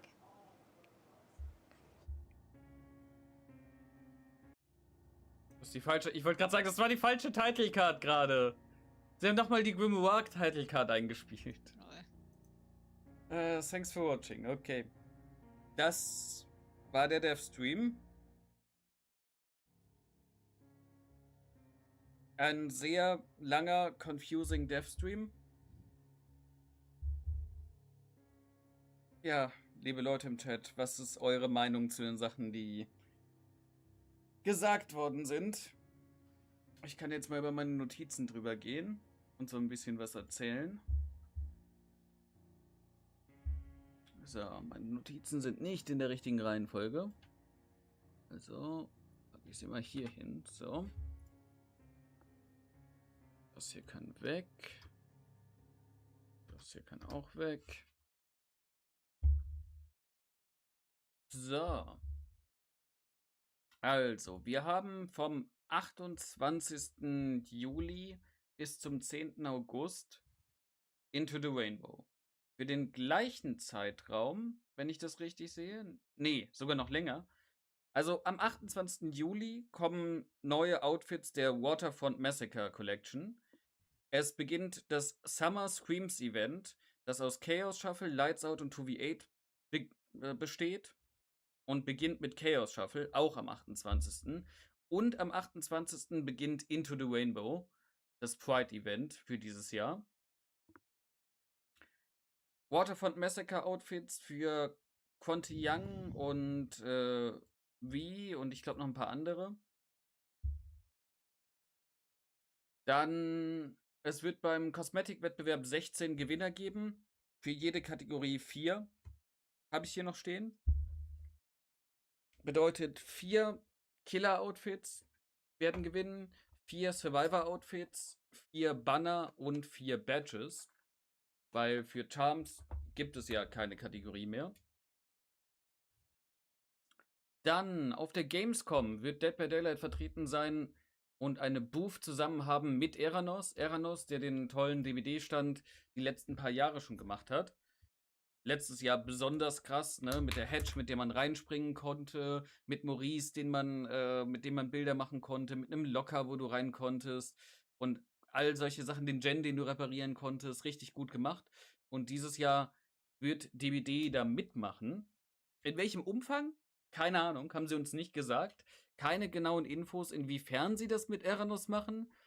Vielleicht ist es auch einfach wirklich nur die Änderung von, vorher durfte Eranos sagen, ja, ich bin der inoffizielle DVD-Stand. Jetzt darf er sagen, ich bin der offizielle DVD-Stand. Vielleicht ist das die einzige Änderung, die wir sehen werden, aber mal gucken. Weil im Endeffekt, Devs waren auch letztes Jahr schon da.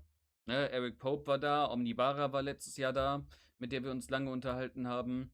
Und mal gucken, wie es dann dieses Jahr aussieht. Dann bei Gameplay-Updates da waren viele Perk-Updates, aber im nächsten Update Repressed Alliance blockt Gens jetzt für länger. So, dieser Perk ist seit Ewigkeiten scheiße. Richtig scheiße. Denn als Survivor möchtest du eigentlich nicht unbedingt Gens blockieren. Außer du möchtest, dass der Killer die nicht kicken kann oder sowas wie Painless zu verhindern. Die größten Regression-Events sind welche, die du aus Distanz machen kannst. Oder die effektivsten. Eruption, Surge, Painless, Turn Back the Cock, solche Sachen. Und meine Idee für Repressed Alliance war schon immer gewesen, mach den Perk so, dass er in Gen für maximal 5 bis 10 Sekunden blockiert. So, du hast einen Gen, der ist 95% und jemand anderes hat einen gerade angefangen, der ist 10%. Du möchtest natürlich Painless eher auf dem Gen haben, der wenig Prozente hat, damit du deinen anbekommst. Und mit Repressed Alliance, wie ich es mir vorstelle, wo der Gen nur 5 bis 10 Sekunden blockiert wird, könntest du exakt abpassen, wann die Person gehuckt wird, den Gen blockieren, Painless geht auf einen niedrigen Gen, Du kannst, nachdem der Gen wieder offen ist, deinen fertig machen. Wenn die jetzt aber, ich glaube, aktuell blockiert es für 20 Sekunden. Wenn es jetzt noch länger ist, hat es ja gar keinen Sinn mehr. Wofür willst du das denn machen? Wofür willst du denn selber...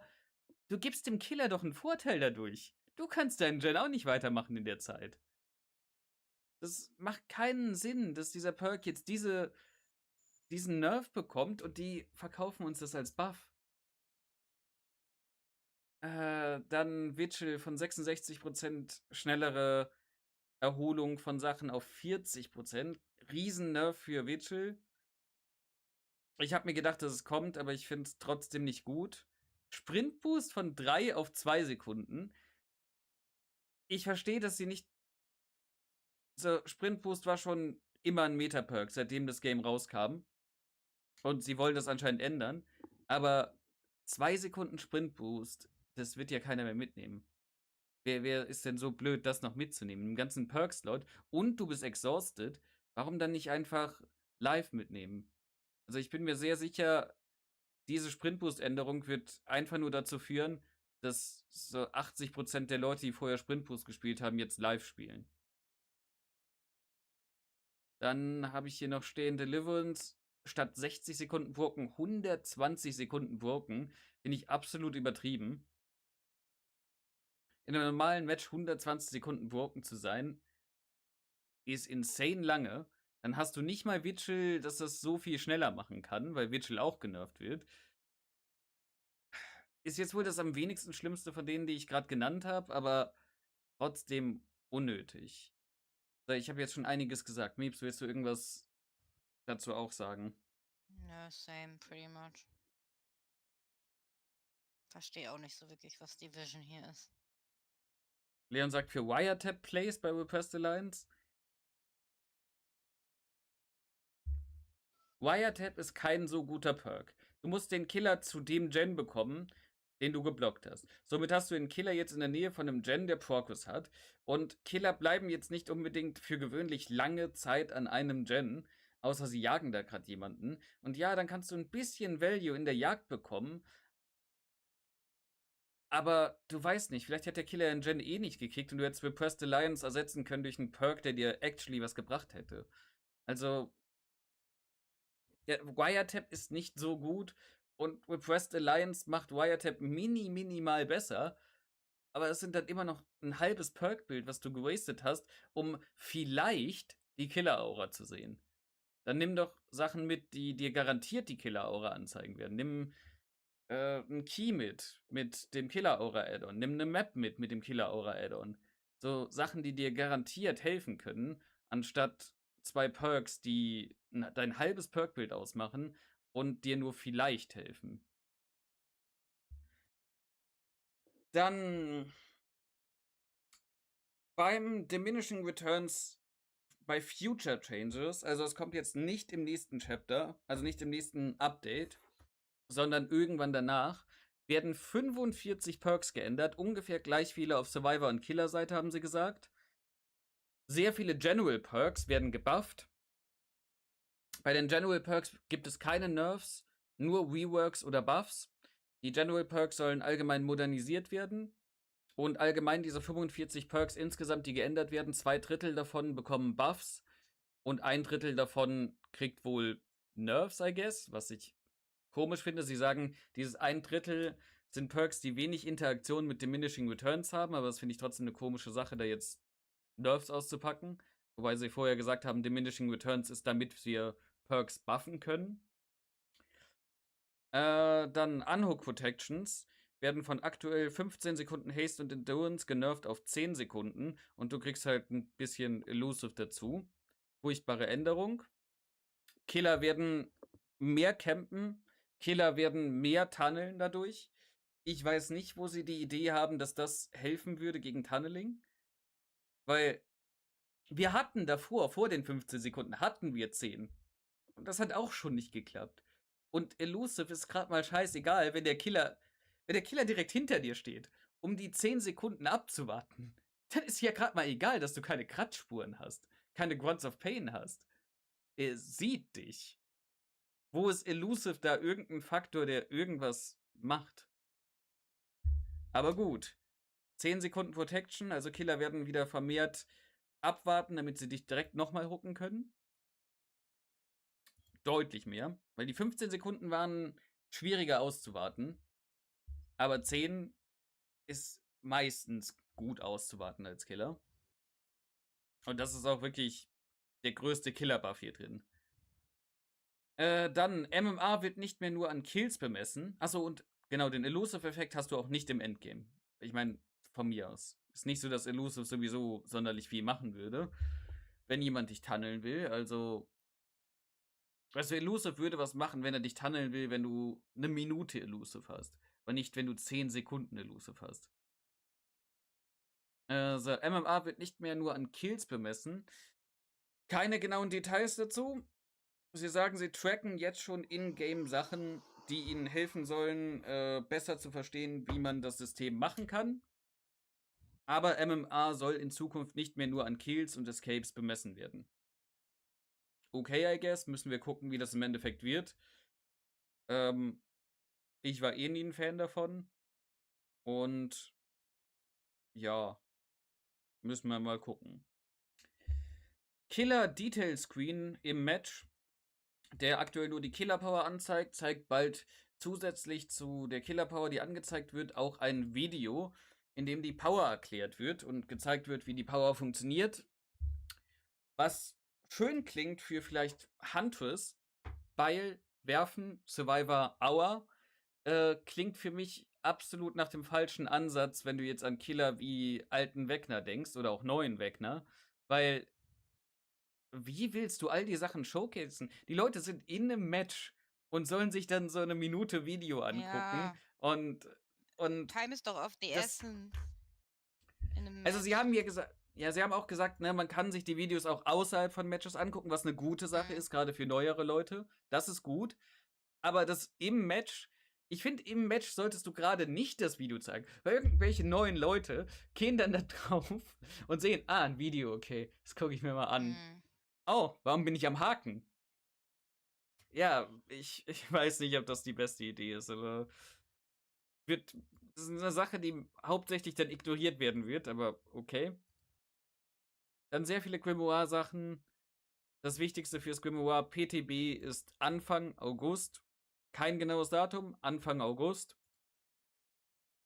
Und ansonsten habe ich nur noch aufgeschrieben, Hookstage wird in 2 Abschnitte aufgeteilt, sodass besser zu sehen ist, wann jemand in die zweite Phase übergeht. Also der rote Hook-Balken, den wir haben, der kriegt jetzt einen weißen Balken in die Mitte, der symbolisiert, wann du in die zweite Phase gehst.